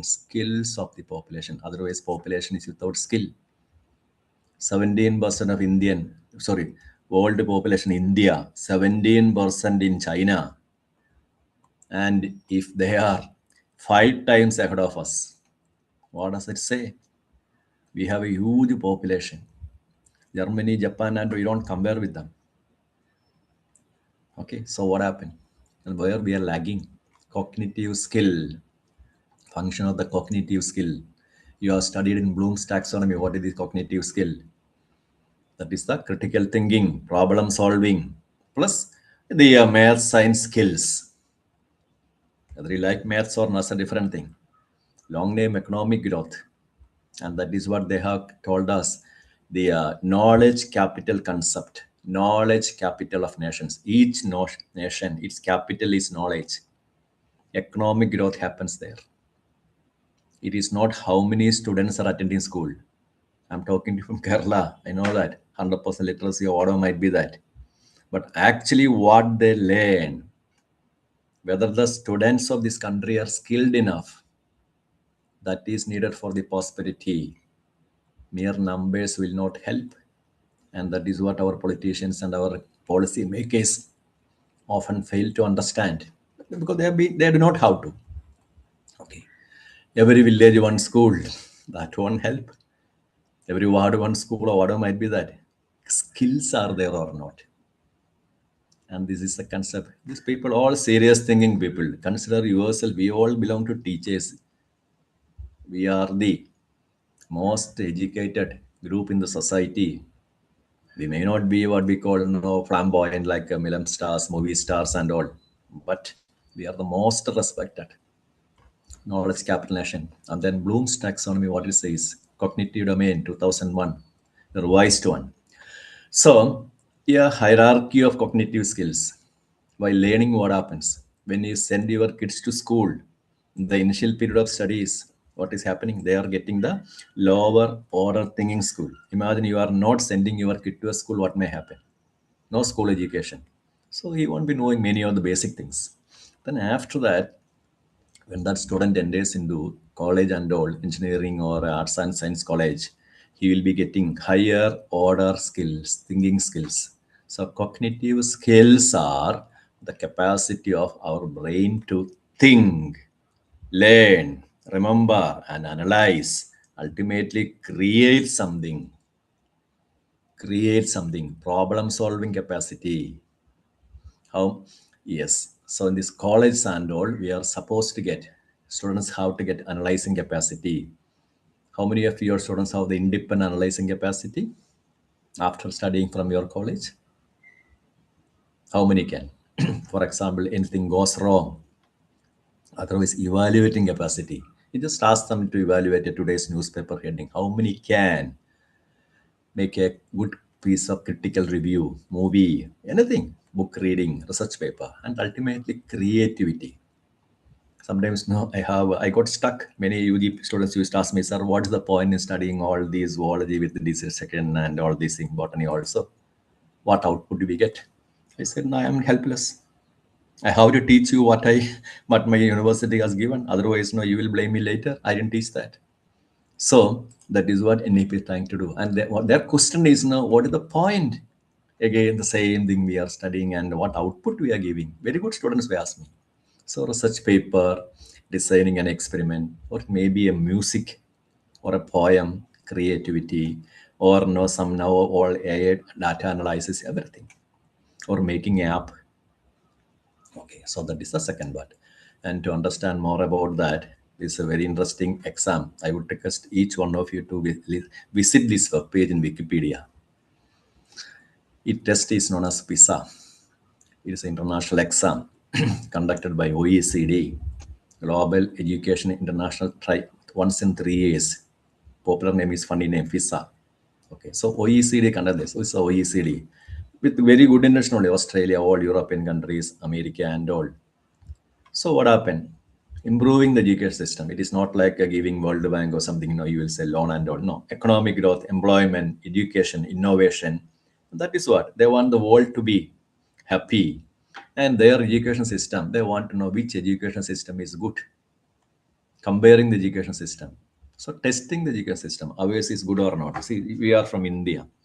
And we feel ours is better than Pakistan, China, Pakistan or not, South Korea and all. Very simple. Ask the students from this country to write a test. So once in 3 years, they conduct this independent test. 5,000 students from each country. 5,000 from India, 5,000 from China. They all go and write this test. Who are the 5,000? 15-year-old students. So we can say it is the 10th standard students. After 10th, imagine all from various countries are writing the same 2-hour test. No pre-coaching. No pre-coaching. And the question is all from science, maths, what they studied in school, and also problem-solving capacities and familiar conditions. And the latest results are, the top pairs are, here you can see, they are all from this green color. This is from the Wikipedia. Same PISA 2022 worldwide ranking it is given.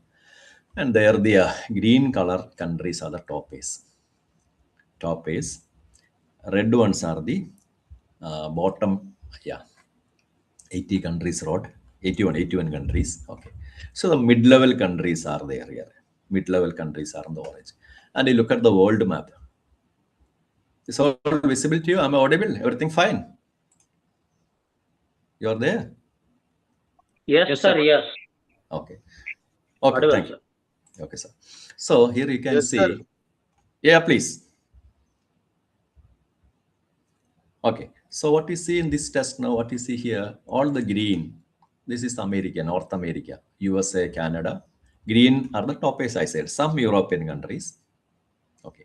And Australia, New Zealand, and entire Africa. This gray color, no, because they did not write the exam.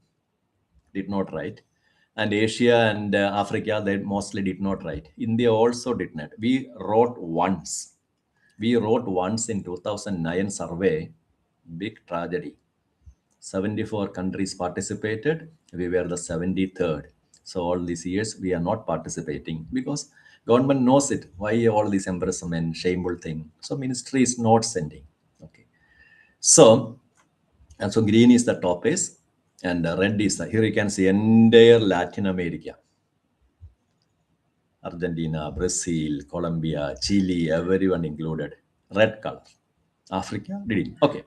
But the most stunning part is entire Africa and Asia. See, here you see in the Asia a small patch of 6 countries. They wrote the exam. They are the toppers also.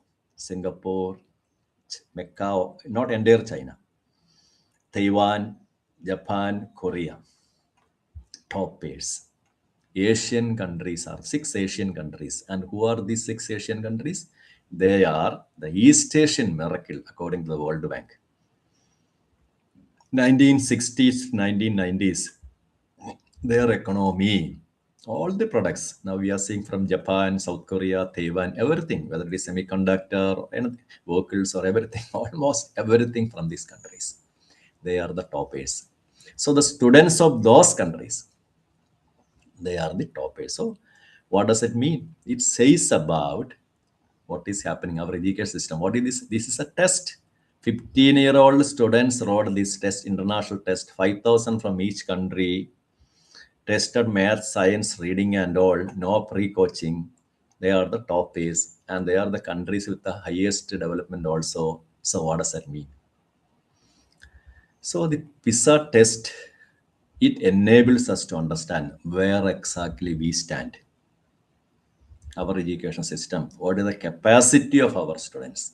Now we understand why many things are coming from China, not from our country.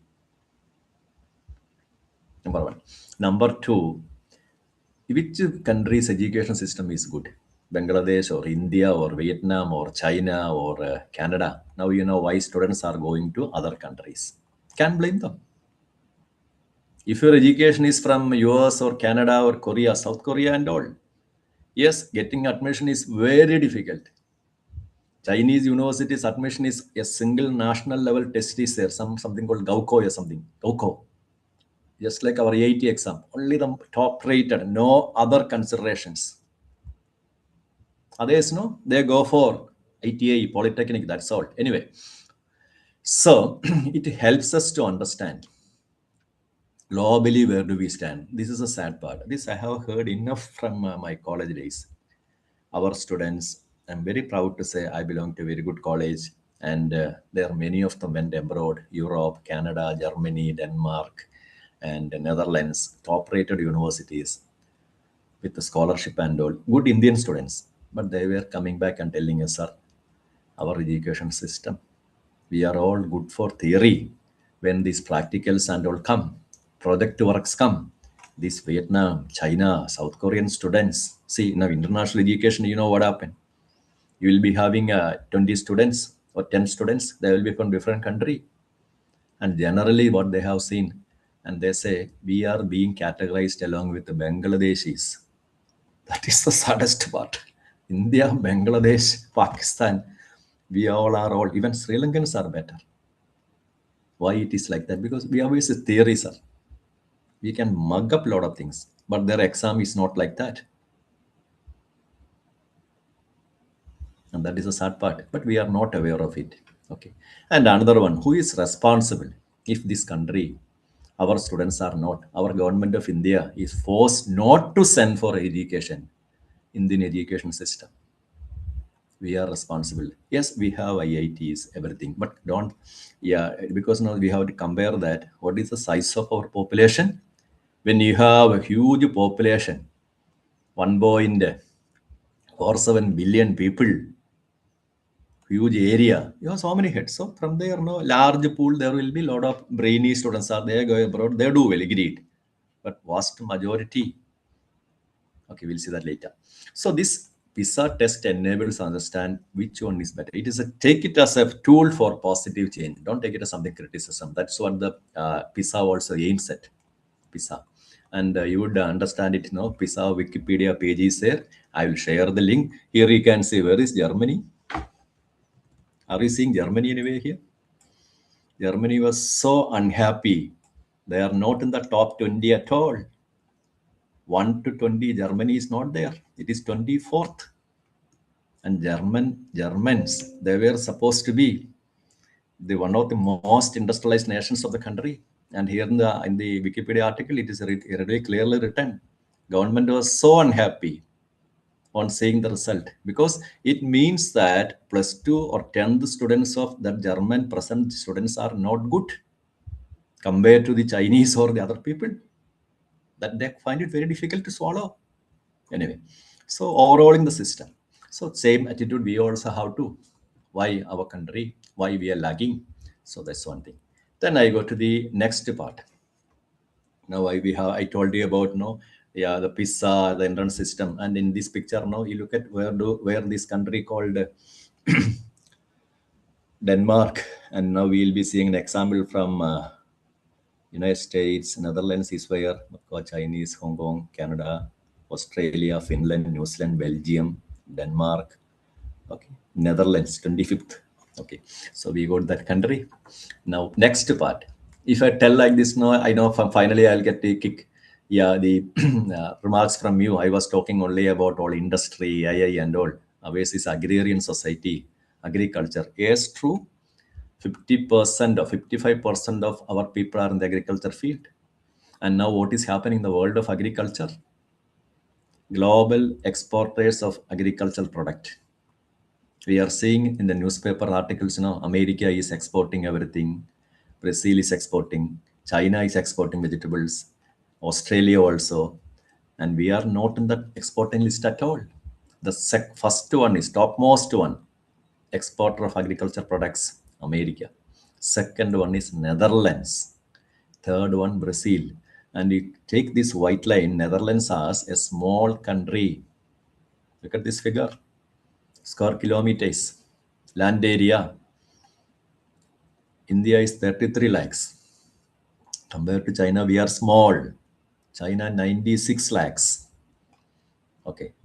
So population same. Number one. Number two. Sorry. So the biggest one is, okay, that will leave it. Canada, that's what I told you. It's a huge country, but very small population. 100 lakhs. Anyway, our talk is now 98 lakhs. US with, they are the topmost country in agriculture production. All mechanist, everything. And second one is the small country. You read the last one. A country which is 98 lakh. And here, even this is not even 1 lakh. A country with 0.37 lakhs. And they are the second largest agriculture. Third one is Brazil. What is Brazil size? 85 lakhs. And they are the second largest exporter. China also there. And how they have reached that level? Modern agriculture skills. And what are those modern agriculture skills? That's what I'm saying here. Okay. And one example, tomato per hectare, how much we get? In India, it is 20-25, but average is 10 to 15 only. 20-25 tons in the most intense one. Indian tomato, one hectare is one hectare is 1 football ground, like 1 football ground. Okay, but the tomato in the Netherlands, what is the average score? European countries all in general. Open agriculture 50-75, 50-75. India 3 times ahead of us. I'm talking open, but they are not doing that. Mostly all this production is happening in agro parks. Modern farms are there. They are different. They are industry. Their production is 120, 200. This is the level. You just imagine Indian farmer with the 20-25 tons and this Western farmer with the 200, 600 tons. How they have reached that level. And the second largest Netherlands, they are reached that level using only very small area of land. That is what their research and their skill. They are using only 0.5% of the land for modern farming. And how they reached that level. And understand that they are using huge buildings like this. And inside, aquaponics, hydroponics, all modernized version. No soil, not soil. And here they make use of part of Indian knowledge system, coconut fiber. Coconut fiber, these plants are grown there. Okay. And what do you see here? LED light. Because it's a European country, 6 months winter season and summer season. So they don't allow the plants to sleep 24 hours. Remember that assembly line I was telling you, boosting productivity. Here our plants are sleeping. It is not the case in the this market. 24 hours LED light is given. And they have identified what plants can be grown like that. What do you mean by identify? Research. So what you see here, research and development. So LED light may be by some company. I'll come to that. So they have found out what kind of light and all, LED light. Okay. 10, 15 years ago, it has happened. And it is not only in these countries. There are so many European countries, including poor countries also. Azerbaijan, there is another video, lack of time. Anyway, so they use LED light. Okay. So boosting productivity, research and development. And this is the advertisement from Philips. Philips company website. I'll share the link with you. So many products Philips are offering for the farmers. So what the farmers require, university do the research, number one. And then what the university produces, ultimately patented, it will come out as a product. Industry and then university farmer collaboration. And it all happened with the concept of walking universities. Universities walking to the farmers.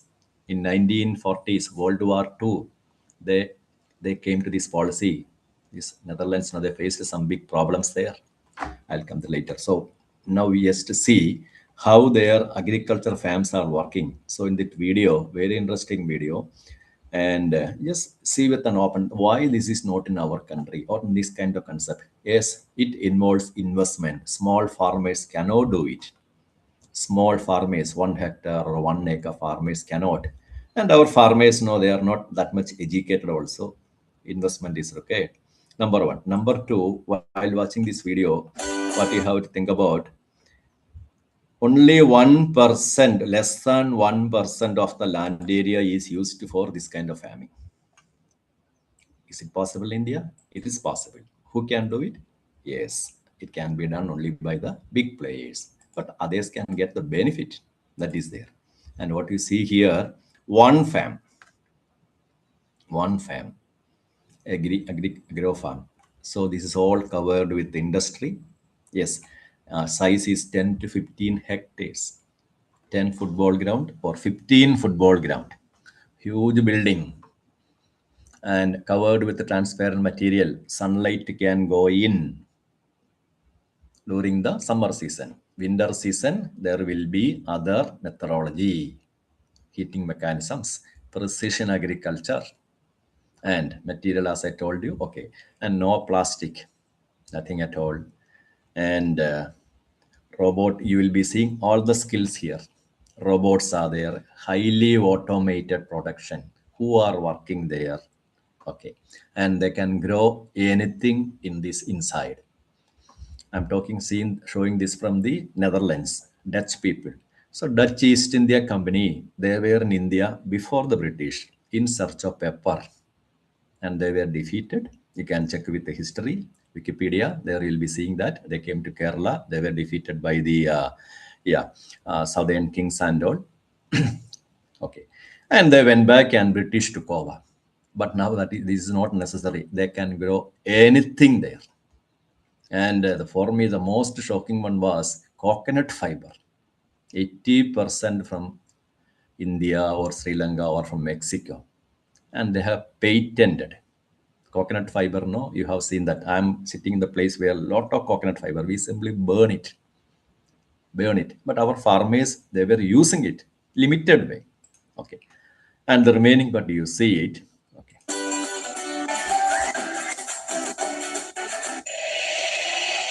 Nothing, no, I'll find.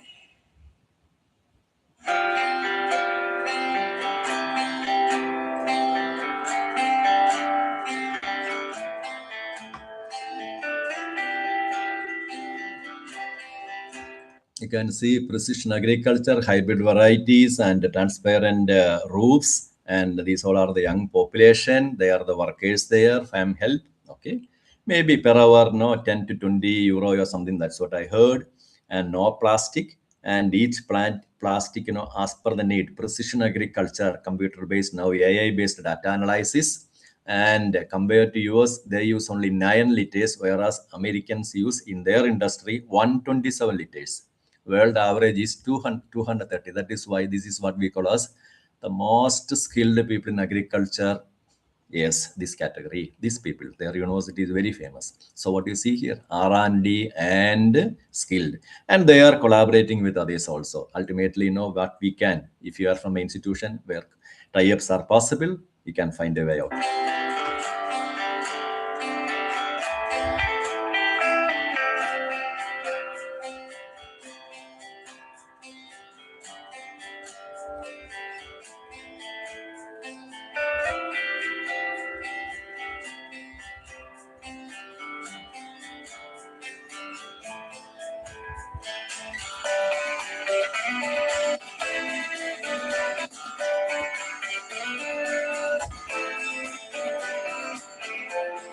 And another important thing, this is bell capsicum.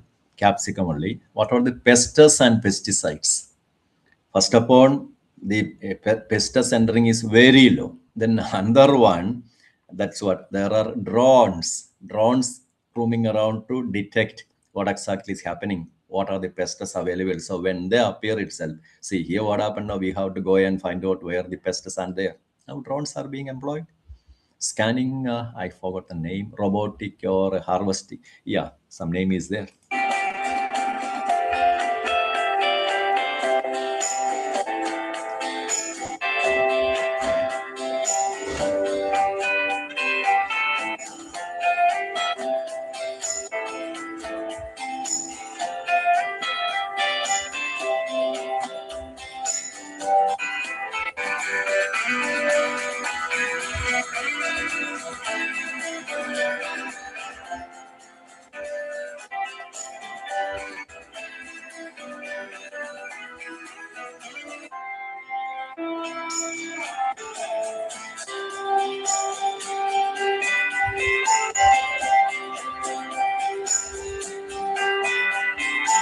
Ten to 15 hectare, I said. 1 hectare, 1 football ground. The football ground, no, you just picturize like. So there are 10 to 15 hectare size.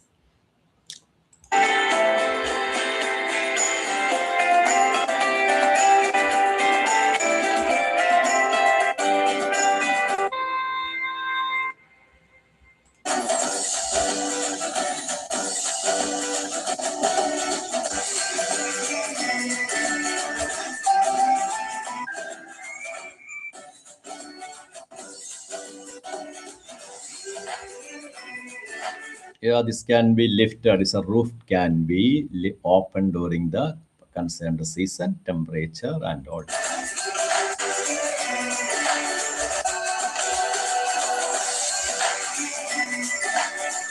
That's what I said. They can grow anything. They can grow anything there. Okay, and maximize this. 25 tons tomato versus 250, 600 tons from here. What chance we got it? Our newspaper media, they all ignore all these things. Instead, they'll make it as it's all subsidy. Maybe not in this country, maybe involved, but China also involved. All the subsidies are there. All these battery production happening with the help of BYD, CATL, Chinese subsidy. Our government also does the same subsidy. They have to protect their farmers. Anyway, but no, even otherwise also, 25 tons versus 250 tons, what chance we got? Okay, so modernization and the skills, and that with the colleges also, we have to play a major role.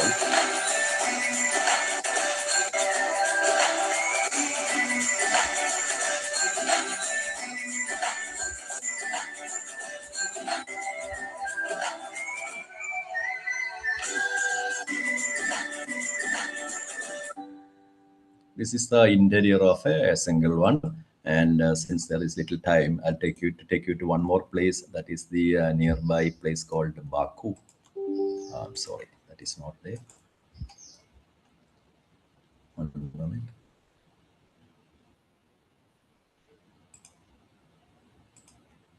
Just one moment, because this I want to show you only because Otherwise, I will hear the opinions. This is all possible. It is in the rich countries and they can do it. But there are nearby countries. Yeah, Azerbaijan. Azerbaijan is not at all rich country. And they follow the same thing. Okay. Tomatoes only you are seeing. Just will run through and the link I will share with you. You can see it later.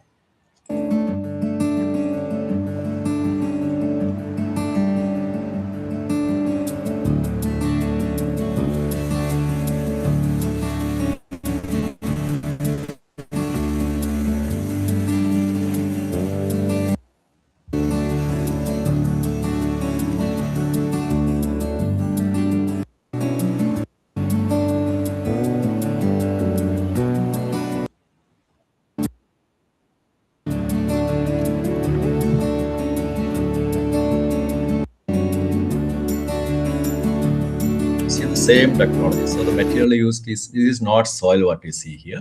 It's a kind of hydroponics only, coconut fiber and metal fiber also. Then to that, they have added certain fertilizer mixtures, then bacteria and fungi, helpful bacteria, and a material like zeolite, aluminum phosphate, because in the due course of time, that phosphate will be becoming part of the plant's nutrition. This is all researched out. And this is not plastic material. Okay.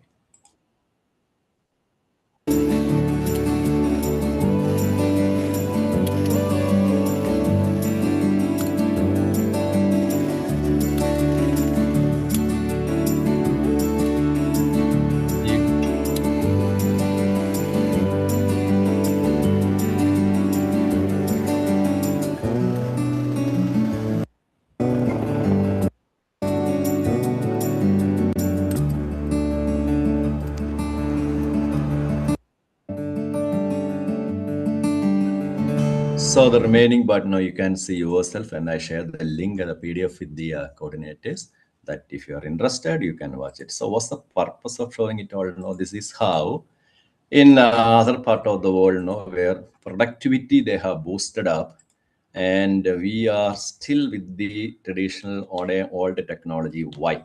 Okay. A little more about what happened to the coconut fiber. This is what I showed you the same image. And they have researched out and found out it is very good for what? Because in the Europe, no coconut at all. Someone might have noticed, and then from these countries, they researched out and found that this can be made better. Okay. And this is another material, rock, volcanic rock, heating, and it becomes sponge-like. And that is used. And then from where this coconut fiber is coming? This is all from the Asian countries, mostly from South India and Sri Lanka. And what happens? It is taken there, coir fiber. And when you come to Kerala and Alpi and all, there are certain units where this is hard pressed and packed like this, processing and packaging. And after that, it is taken to European countries and East Asia. And there they process it. Then only it can be used in the media. So what is the processing involved? So India, what it does? Washing, drying, compression, over. And next export. And it is known as the raw material. Europe and East Asia, advanced processing with patented technology. Because this coconut fiber, its husk contains a chemical, tannin, not good for plant growth. Root will get stuck. And then I'll certain bacteria. Which bacteria? Such paper, publication, fungus, microbial means not only bacteria, fungi and bacteria. And mixing the coconut fiber with some other material also. Perlite or fertilizer, some agents. Ultimately, it is branded and sold. So this is what NEP is telling us about the Indian knowledge system. And sometimes it is a controversial issue. And there are reasons, because the people, there are a lot of things we people traditionally, people know that. But modernization, this is a classic example. What they do and what we lost. Now it is patent, we can. And this is another image I received from a Hindu newspaper. Yes, 2025 article. Yeah, good intention only they have given. The farmers of the Telangana, Nizamabad agricultural market, they are drying the turmeric. How many days it will take? Maybe in Maharashtra, all these turmeric bells are there, chili and everything. All this drying, this is the technology which has been there for the past 100 years. We have not changed a bit. 75 after years independent, we are with this. 100 years ago, same thing. 3 people working here, 40, 42 degrees Celsius. Okay. And what is the, how much time it will take, manpower? And another question, their children are studying in aided or non-aided colleges. Like, one moment, I am showing the video or not? Are you seeing it? Is it visible? Yeah. Okay. So their children are in our colleges. How many of them will go back to same field? Is agriculture attractive for them? And what you have seen in the other countries, tomato or turmeric like that. And there is this very good article from this professor, IIT professor has written Delhi. Indian industry not ready for innovation. Cheap labor is there. Even if you are ready to do a research and make an instrument here, they will not support you because they know cheap labor is there. And the same article, long ago, this American in 2025, American Tarifar came this year only. It warned us. Export of garments, we are stagnant 2 decades. Bangladesh and Vietnam. You just think about where, what is Bangladesh and what is Vietnam. Their size, garment industry, yes, modernization. No modernization is possible. Why? Okay, and I come to that point. And our GDP, agriculture, related sector, only 17 or 18%. We put it roughly 20% maximum. Other industries, our industry, manufacturing, all those, yes, the remaining 80 or more than 80 is from GDP. Okay, but agriculture is the largest livelihood of Indian people. 55% of this country's workforce is like this. 55% are farmers. And they struggle with or work with all the traditional methodology, pesticides, no modern technology. And how can they compete with them? They are totally unaware of what is happening in the modern agriculture technology in the Western world or another country, including China, Bangladesh and all. And when any government, I don't want to get political here, and this 55% of total workforce agriculture means you consider it as a vote bank. So what happened? If any government wants to bring in any collaboration, big industry, opposition will be there. Vote bank politics will come. All of these will join together, and they will be weeping for the farmers. Yeah, farmers are going to be affected. Even last week it was there in the newspaper. I saw some article. All these. So government, see what the what this central government can do when they want to bring in certain policies. Okay, and that cannot be. And as I said, this all know with the modern agriculture farm, Netherlands or European countries, just 1%. And then one more thing is there, land, they are using it. And there is one more interesting point.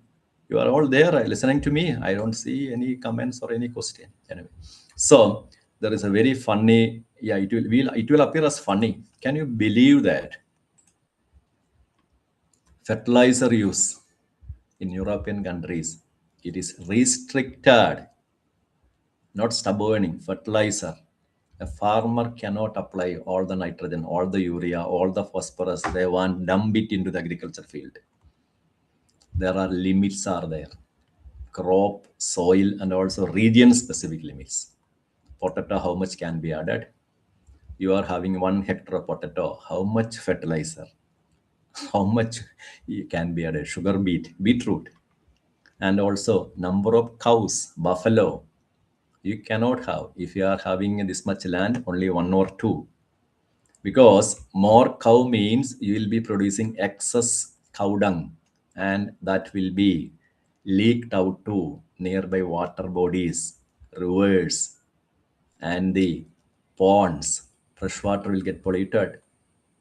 What happens in our country? So we don't have any such restrictions. That is why we see all this opposition from the European farmers. They oppose it. And there will be articles like, news like they are marching or protesters and all. And our media highlight in a different way, but that is for different purpose. And why all these restrictions? There are strict quality control measures are there. Pesticides also same thing. So as I said, 55% of the people will be working, and they will be getting low pay, and all our, I don't want to say, parties will cry for them. What change they are going to 1 acre farmer, half acre farmer? No change for them, and their kids also, they will suffer. Ultimately, what is happening, as I have stated here, Bangladesh and Vietnam are ahead of us.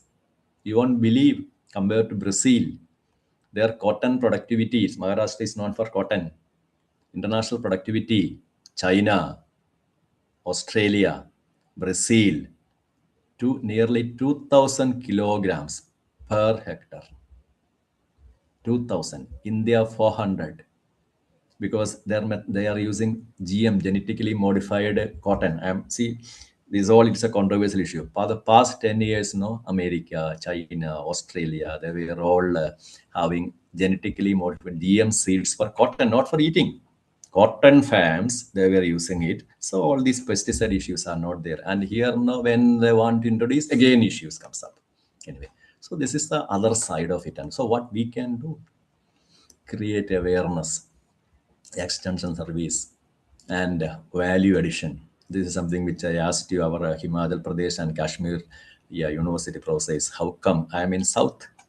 We get apple from South Australia, not from Himachal or Kashmir, because taking the Kashmir apple to India, South India, is not easy. Storage facility, container movement, and also one more thing is there. And when our farmers here in South, when we look at the thing, there will be cloudy appearance. We will say this is all pesticide, and then they complain. What I heard from the farmers, the people not me there. Yeah, farmers even if you tell them, they will apply all these pesticides. So in South, people with education, they prefer to have Australian apple. You see, Australia is another continent. They know when to market here, and that is what they have researched out. And awareness also there. So value addition, this is what I said. Whether you are from grapes from Maharashtra or from anything, anywhere, value addition is there.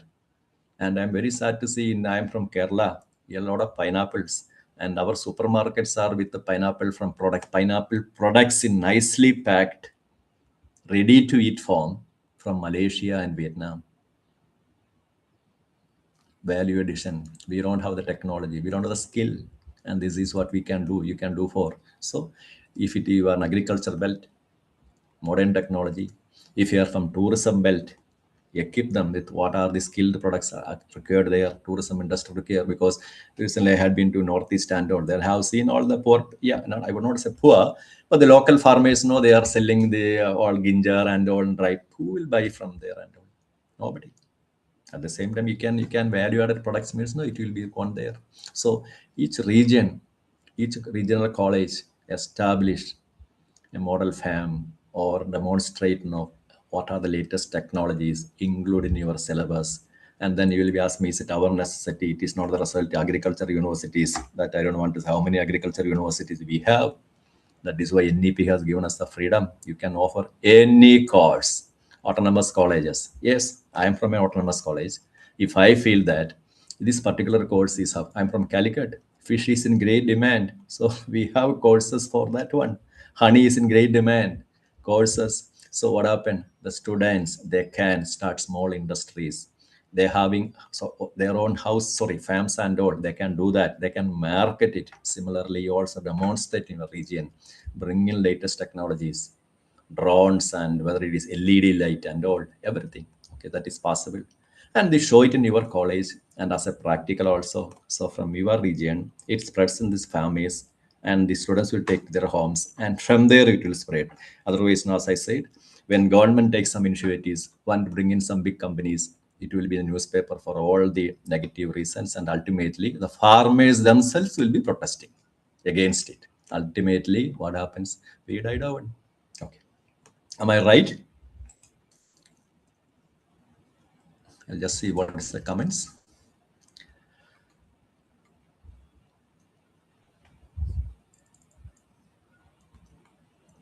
Are you all there, or you all left for lunch?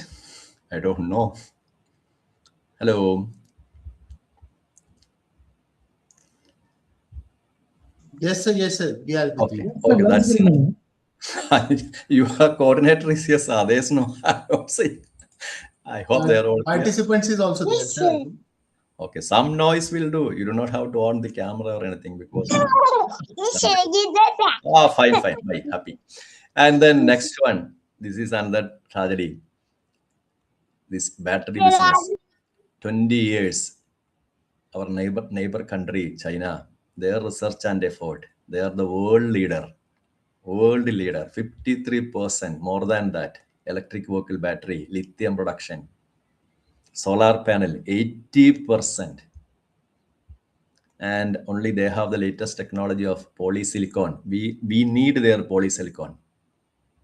You will now think, no, we are all self-dependent. We have no trust. Somebody argued with me. I said, no, that's wrong. We have, yes, solar panel industry. Our companies are there, but we read the raw material from that country, and not raw material, processed material. So that's why the so-called supply chain. So some products now we have to components we have to get from China. And what do you mean by getting from China? Polysilicon. It is a material taken from quartz. They have the technology. We don't have. Okay. And this is a sad thing. Till 24, 25, all the batteries, even now, our electric vehicle batteries are dependent on not entire battery we are importing, but we require components from China. So if China stops supplying, this is a sad part of it. So who gets money? I'll share the link later. We can with you. And from where it all started, the skills they got it. They started in 2000, and before that, another thing happened. This lithium itself came into business in 1996. An American, JUN, be good enough, University of Texas, he discovered the anode cathode is there. It is a cathode material, only that much. Lithium is instead of nickel cadmium and you can use a cathode material. Then China took over. They knew that somebody in the China understood. They focused from 2000 onwards. 2000, BYD, same car company with government support. R&D in lithium-ion batteries with government support. Yes, and another 10 years, they are the largest suppliers. And 2015, this is a period now when we started seeing smartphones. We forget everything conveniently. Before that, now we are having the old type of phones. And the smartphones required what? It required the batteries. And there was a time now we were complaining. Batteries are all bursting. And we were cursing the Chinese. But they understood. Smartphones require batteries with safety, energy. They did the research. And 2015, they were ready. Now, from where do we get the batteries? And 2020-21 period, electric vehicle, we were all worried after 5-6 years, 7 to 8 lakhs of rupees per battery. What may happen? They are ready with the battery recycling. We have so many buyback. If we allow a free flow to that country, our country, this will be gone. Last week, there was a newspaper article, Karnataka. The local people are complaining, the local sellers. Solar panels, 4 rupees only it costs to import from China. 4 rupees for the what? Indian companies, they are, government restrictions are there because it's a good decision only to promote the government industry, but 15 rupees for each watt. Then, and also Indian companies unable to. So government is trying, but they are marching ahead with their research and all. Now I heard, now they are ready with lithium. They moved to sodium chloride because this lithium has to come from South America. Raw material, it is taken to China, Brazil and all. And then there are a lot of environmental issues, mining and all. So now they are ready with the next one, namely sodium chlorides, salt, sodium.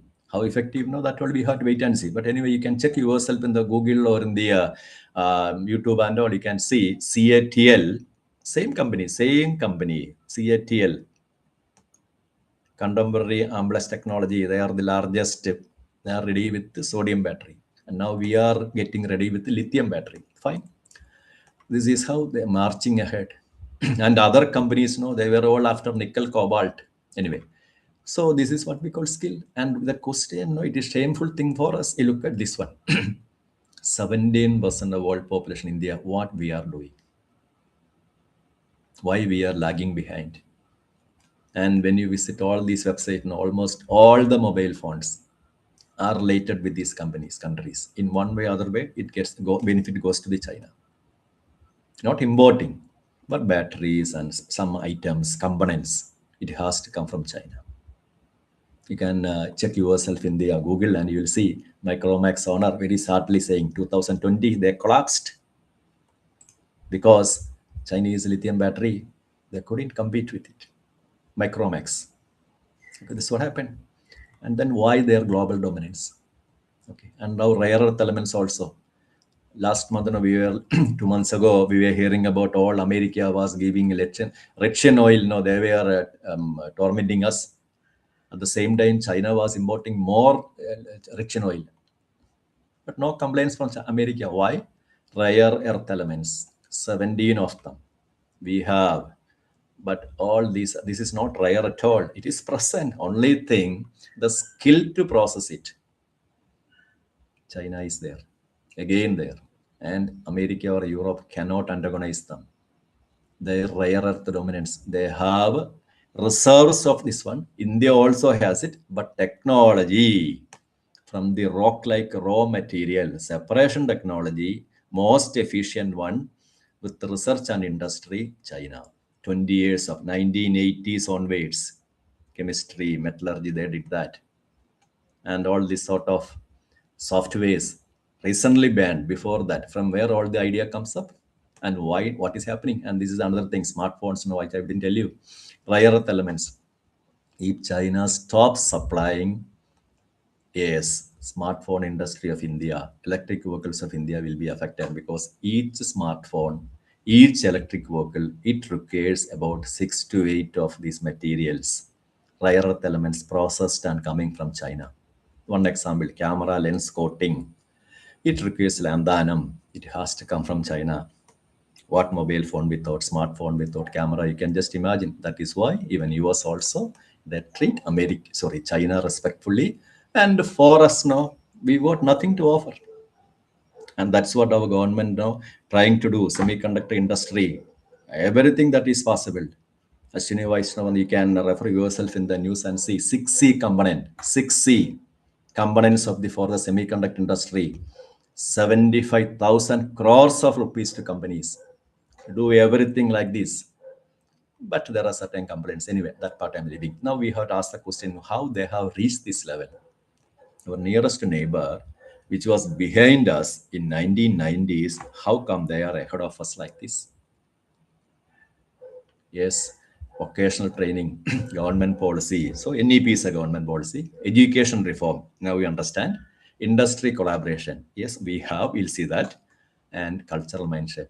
So in China, what happens? Same education system they have, university degree. I have 1 or 2 publications with a very good Chinese scientist in my field. Same system. Okay, but the difference is 50% of Chinese students go to vocational training. And what happened to our BVOC system? BVOCs, what happened? It was all introduced with good intention. Okay, and there lies another difference. Ours is a very democratic country, but we are making it undemocratic. Why? Because no, government cannot go ahead like this. See, if it was all successful, if economy is working properly, our salary, everything protected. Otherwise, what may happen? Restrictions will come. They will open it up. So that's what happened. In China, what's the difference? All decisions come. All decisions come. I think you can please mute your mics. It is all bidding based. And there the decisions are there. If your college has received 1 crore rupee, you are answerable. What is the situation nowadays? Universities and UGC, DBT, everything comes so much of money. Some of them get it. And what is the output? That is the reason we call accountability. That is the difference. Anyway, so we go back to, okay. So then another one, reforms in system. Yeah, they have dual mode. What is dual mode? This is they copied from the European German system. That's why I said, see, remember, you have seen the movie, Schindler's movie, you can see that German industries during the Industrial Revolution and all. They were the top ace. And the same system China copied. That is, yeah, what we can say, the students half the time they will be spending in the factories, dual education system. And also industries, companies, industry, academia partnership, university industry, companies co-design courses that match the real world industry needs. If you're having in the Maharashtra, Nasik, wine is famous, wine agriculture industry. Accordingly, you will make courses so the industry will be benefited, the farmers will be benefited. The designed courses which is useful for the farmer, and that is what we have seen in the case of Denmark. Sorry, the Netherlands also. So who has to do it? Regional. That is on our sector skill council, and then one dual system. 50% of time in factories. Now you know why internship, apprenticeship is are there. After 2-year degree, 3-year degree, the student has to go to a company, work there. Okay, engineering college also. I shown you the Tesla factory and all. Automation, robotics, and student with such exposure, he will be ready by the degree, engineering degree plus and apprenticeship, 50% time. Job ready skills will be there. Number 2, this is what NEP is indirectly. Third one, government investment.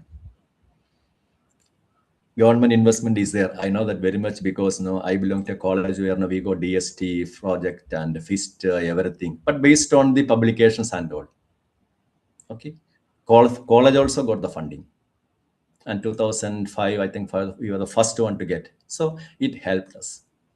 So similarly, there are now RUSA, DST, FIST, but the problem here, what happened now, whether it is properly spent or not.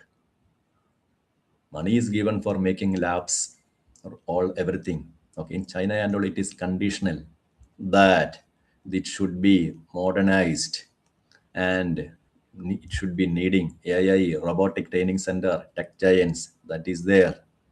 Here what happened now, our college also, we get fund, university or college. And then what happens in your university? And normally the youngest days, they won't interfere. Now it has to change. Now what I would say, the seniors now everybody knows it. So you have to take extra effort. New practicals, it will be difficult. And management know if they are not having fun. Somehow you have to see that funds from somewhere it is coming you. And you are establishing good labs, then only students will come. Otherwise, nothing possible. And seniors leaving everything to senior, because when the youngest days are not doing what the head of the department can do, he has to buy whatever he knows. That's it. And the fourth one, that is our society is like that. In China, if you check in the YouTube and all, you can see so many all these nursery schools, there what exactly the kids are doing. And in our nursery schools, what happened? All playing and fun and all. They're also playing and fun there, but along with that, each kid will be getting some craftsman, Anganwadi or what you call in your region, I do not know. Anyway, so nursery school itself, so it's a craftsman spirit. Each child will be maybe painting or a little bit of cooking or some creativity or making something handicraft. So what happened? That spirit happens. See, there are 30 students, and when 10 of them knows what to do, others know. They also watch out and become the spirit will come. Okay, and that is a mentality. Okay, so vocational careers is well respected. What happens here? If you are sending your kid to, suppose after your +2 from one family, one student wants to go to ITI, Polytechnic, imagine it is a college teacher student. Even if we are willing, our relatives and our society will make it a reverse decision. Why? So much pressure will come. So much pressure. IIT means ready. Even if it is engineering college with a huge fees ready. But now students understood. Now technicians, automation engineers. So that is another thing, cultural mind shift.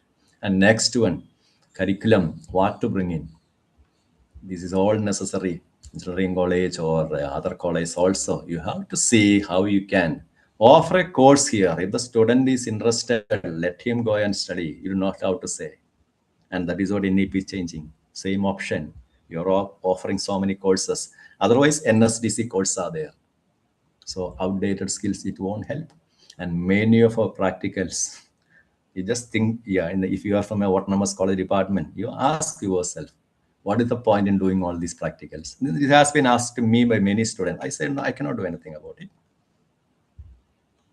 But now it was changing. Okay. So try to bring in. So one side, no, if more students are going there, that means no, suppose no, when one department is offering this course, that means no, that is in demand. Okay. So this is for the engineering college I'm saying here. Others also. And next one. Yeah, if you can, localized R&D technology, that is all a little bit high. That I'm skipping. Participation, foreign influence, you can write to those companies and with government permission, if anything is possible, that is good. Okay. But for that, no, Indian bureaucratic delay, that is what matters a lot. That you can seek the help of the concerned government body. Ministry of Education will be very supportive. You can write to them. They look forward to, I know it. Okay. Then our syllabus and all. Yeah, this is something which earlier, no, people used to take this is the best, easiest job for everybody. Now I would say this is the most toughest job it has become. The fourth industrial revolution. We do not know. We have to update regularly what courses, what skills, and what to bring in, AI and all. And they have to introduce it. And we didn't study it. That's what I said. Most of the teachers know, our teachers belong to third industrial revolution period. Our teachers. And you might have studied, or we are in the transitional phase, so a lot of difficulty. And the coming days also, if you are going to be in this field of lifelong learning, reskilling is there, otherwise very difficult. Okay.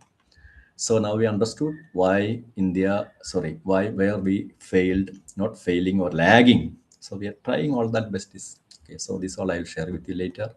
And then we go to the next one. Very simple thing. If then it otherwise no, I'll get the questions are this is all involves huge investment. What about the seminars and seminars? What exactly we are doing we did with our seminars and assignment? Actually, what is that? Each seminar is an opportunity. What is mean by seminar? Assignment. Assignment writing means not something dividing the syllabus and giving to them. Right one. This is what my international students told me. Sorry, it's very difficult. Assignments, they have to be taken seriously. And then you cannot copy paste. Now what happens here? Each student knows, suppose if it is an issue about the energy crisis, green energy, each student has to express ideas effectively, not copying from there and here giving to AI. AI will give you all the ideas, agreed. But when you come for presentation, what happens? Okay. So assignments are a kind of critical thinking, analytical capacity, writing skill, and plagiarism check. Okay, next one. What is the seminar? What is happening? Seminar presentation. It is a ritual. Just come and go, and we permit everyone to go. This is not how in the top rated in the Indian good universities also. That's what I heard. Anyway, the student has to take it seriously. Same seminar topic. Suppose I am from the field of fish business or fish farming. What are the difficulties I am facing in my assignment? I will share there. So that what happened? Why I said fish? No, I am from the Calicut region where no fish is the common thing. So their issues now when I take it as assignment, others also, students from the other branches, they also come to know about it. Or those who are in the agriculture business also come to know about it. And they will ask questions. Critical inquiry, logical reasoning, that helps. And during seminar presentation, what happened? Student is presenting, others also asking questions. Teacher also very seriously participate. So it became a very serious business. But it is a big part of actually assignment seminars was introduced with the curriculum with a good intention of critical thinking capacity, writing skill and all. But what we have done, and this is where India normally is everything like this. Our responsibility, our passive involvement, and students know they also because and many teachers told me, sir, if you make it strict, teachers, sorry, the students won't be happy. I said that, and our institution also, I said that is all your institutional policy. We can make it strict. Quality students coming out from your institution, they will get job. That's it. So change it. And then we go to the next one. There is another one. I get the question otherwise. Language and social science teachers. In the age of AI and technology, what is going to happen? This is the same problem I have faced here now when it was introduced. Language departments, social science department, because we are all coming from the old traditional mold. 10, 15 years now we are practicing something, and now we are forced to change it. So my answer is this: we have to find out that in my subject, if I'm a biology teacher, what kind of tools to be used, modern tools. That is why we are giving the chemistry student or economic student the option of let him go and sit in the class of AI, understand, then he can think about his economic subjects, how we can. So one example is what happens in the case of language. You see, cultural, linguistic, economic realities, local context. You are from Maharashtra, I suppose mostly. The Maharashtra cultural, linguistic, economic realities. How somebody from Kerala or from Europe or with a app developer knows it. To explain that to the rural community, what is required? Yes, culture and the language of that region. How to explain to the rural farmer? Only you know it. So a language student should be knowing that. Or the language department should be offering the subject expertise to. Suppose somebody from the economics department is sitting in your language section, they should know it. This is the way we have to think it. But our problem, yeah, we have learned Hindi means Hindi. Hindi only, grammar and some art, literature, that's all. No, it's all changed. Okay. And then economic reality. See, when you introduce an fintech app, suppose you are having a loan app, you are going to farmers when they are facing economic problems. It won't be success. So you must understand what is the economic reality of that region. And for that, social science is necessary, then emotional bond and everything. So language and social science teachers, yes, definitely. But they should be knowing how to use these tools also. And then another thing which AI cannot replace is social science is very much there. Now, when an issue comes up, whether it is farmers issue or the introduction of all this modern technology, there will be politics are there. But good politics is good. Argument, proposals, government proposals. It should be yes, discussed and all. Who does it? And that skill now from which language and which area has to come? And they are all know AI cannot do it. And mostly this is all taken over by, it's not by the science branches. It is all from the, political science and the social sciences. Okay. And the correct language also. So humans, we can, moral judgment, creativity, and this all. So narratives are there, whether in politics or in this all, AI cannot do that. That is what narrative intelligence. Okay. But AI has advantage, processing. You give them data and then they will collect everything and make it within no time. But that's what happens. Someday, suppose you give a, what we call, I will not say, a letter for writing to them. Then we have to retune it. You might have a request to your principal, or maybe imagine if it is a love letter also. That emotional tone, who has to make? AI cannot. Then we have to retune it. That is the thing. So so what is required? And for that, you should understand what language to be. So that's all narrative intelligence. And then climate change, warning about climate change and all, same thing. Okay. And then this is another interesting, cultural spending and all. See, festival season, no, whatever we do, Diwali and Dasara, Ugadi, the students know in your region there may be, and in my region this is Onam. And how that will be the spending spree, economic aspect, who will analyze it? A tool cannot. So culturally, okay, festival budgeting tips and all, we require tools like that. And then we go to the next one. Yes, this is another area, last part, linguistics, language is there. So language teachers know they are a little scared, like what I say, see, all this style of, no, it won't help. Old one. So we can teach that, but along with that, when we have to see that what tools from the other tech brands are useful for us. Okay, so try to explain that. And for that, now we also should know which AI tool is there, what to be there. That's why now we are offering the MMTTC here, Calicut, no, digital linguistics course is there. Digital linguistics, so regional languages, there are a lot of limitations are there. So what you can do for your language and the knowledge system also. So computational linguistics, that part is there that you have to focus upon. Okay. And then another one, NLP, natural language processing. Artificial intelligence is there, interaction between computers, humans, and natural language. Best example now, when same thing already told you, when we give something for translation to AI and all in your regional context, AI beyond some often it fails. AI cannot translate many material, text analysis, language modeling. This all requires NLP, sentiment analysis, because the way some statements you make in your region, Tamil and Malayalam, when you translate it in Hindi, or in English, by AI, it comes like this. Here you can see number of examples are given. It is Rajasthani or Hindi, you can write it. Yeah.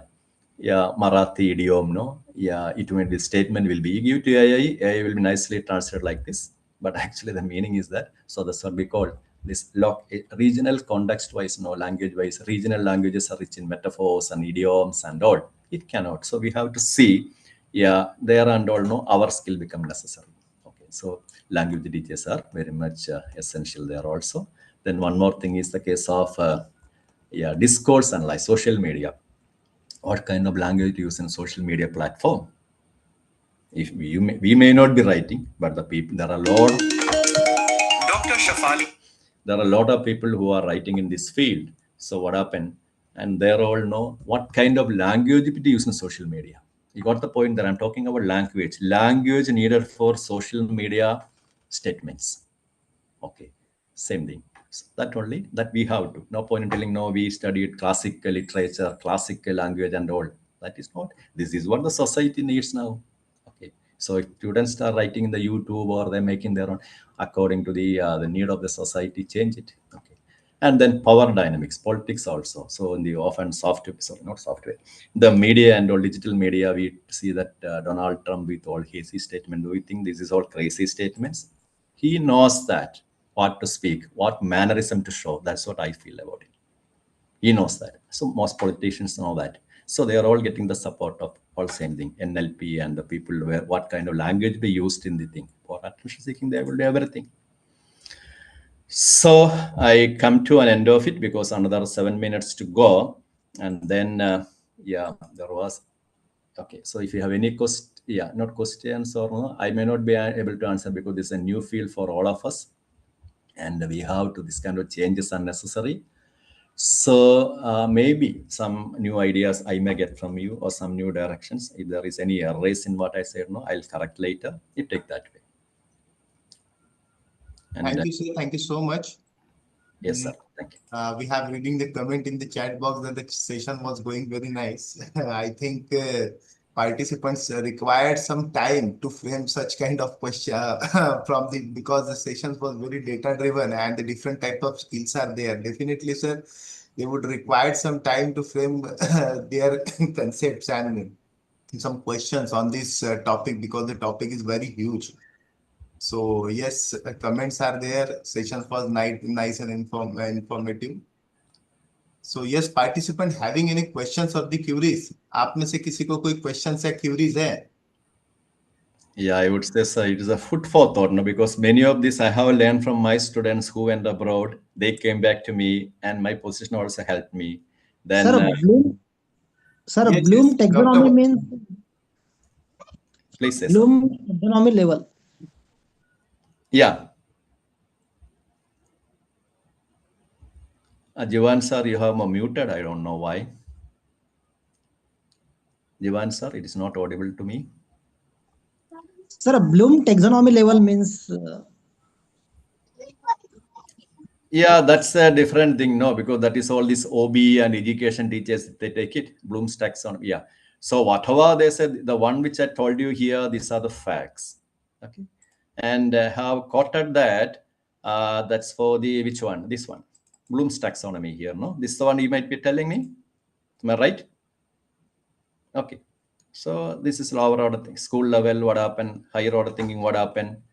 Yeah, ultimately what has to come? That's all we have to think about. After UG, PG studying, no, we should have education and output, no, that should contribute to the economic. Yeah, that's it. Otherwise, no, all are getting degree. See, many of my biology students, they do not know how to plant even a small sapling. They learned everything. And that's way. And creativity also. But now this all has changed, practical exposure. Okay. So you're about us, yeah, Bloom's taxonomy, that's what I meant by that. Not deeper into the subject, I will go. Thank you. Yes, anyone else? Thank you. Thank you, sir. Thank you. And the one which I told you, modern technology, agriculture farm, we cannot compete unless we bring in the changes. And our system is like that. Farmers, they are poor people. They do not know. They simply believe their, politics. Okay, so we are being teachers. We have a neutral, very important role. Okay, we can, we inform the students and offering courses, and they can come out. I'm not telling all of them has to become farmer. There are those who are, because these all are premium products can be made, and there are certain areas in India where Bangalore and all modern farming is there. There's a lot of market is there. And is it necessary for all of us to eat all these pesticide full vegetables also when other means are there? Anyway, so thank you, sir. And thank you so much, sir. Thank you so much. Rather than Sunday, you have provided your precious time because holiday is there, but we have disturbed you. But really, it was a fantastic session and the data-driven session. Adapting to this skill development will require some time, more time also, because the regional gap analysis is the most important part, and regional imbalances are most important from the government side also. And mapping of resources is also very much important. But definitely, sir, we belongs to this Vidarbha region, and the agriculture sector that you have elaborated here, that is very much important for our in our region. So definitely we will try to inculcate this type of skills in our curricula in our institution in terms of some kind of value-added courses, or in terms of type of sub skill courses. So with this, I once again extend my sincere thanks to you for your precious time here, and I also extend the sincere thanks to all the participants for their patience listening. And with the kind consent of Professor Sabu sir, I would like to declare that today's session will be over here. Thank you so much, sir. Thank you so much. Thank you very much, sir. 3 hours patiently listening to me, so you, all of you, and I'll be sharing the PDF with you. You can. Thank you very much. Okay, so Thank you, sir. Thank you, sir. Yes, sir. Thank And you, sir. participants, Thank you, sir. Thank you very much. yeah, participants, today there will be MCQ test. I have put up the link in our WhatsApp group, as well as we have received through the email. So kindly do the needful. We'll stop now here and meet tomorrow. Thank you, everyone. Thank you, Professor Sabu sir.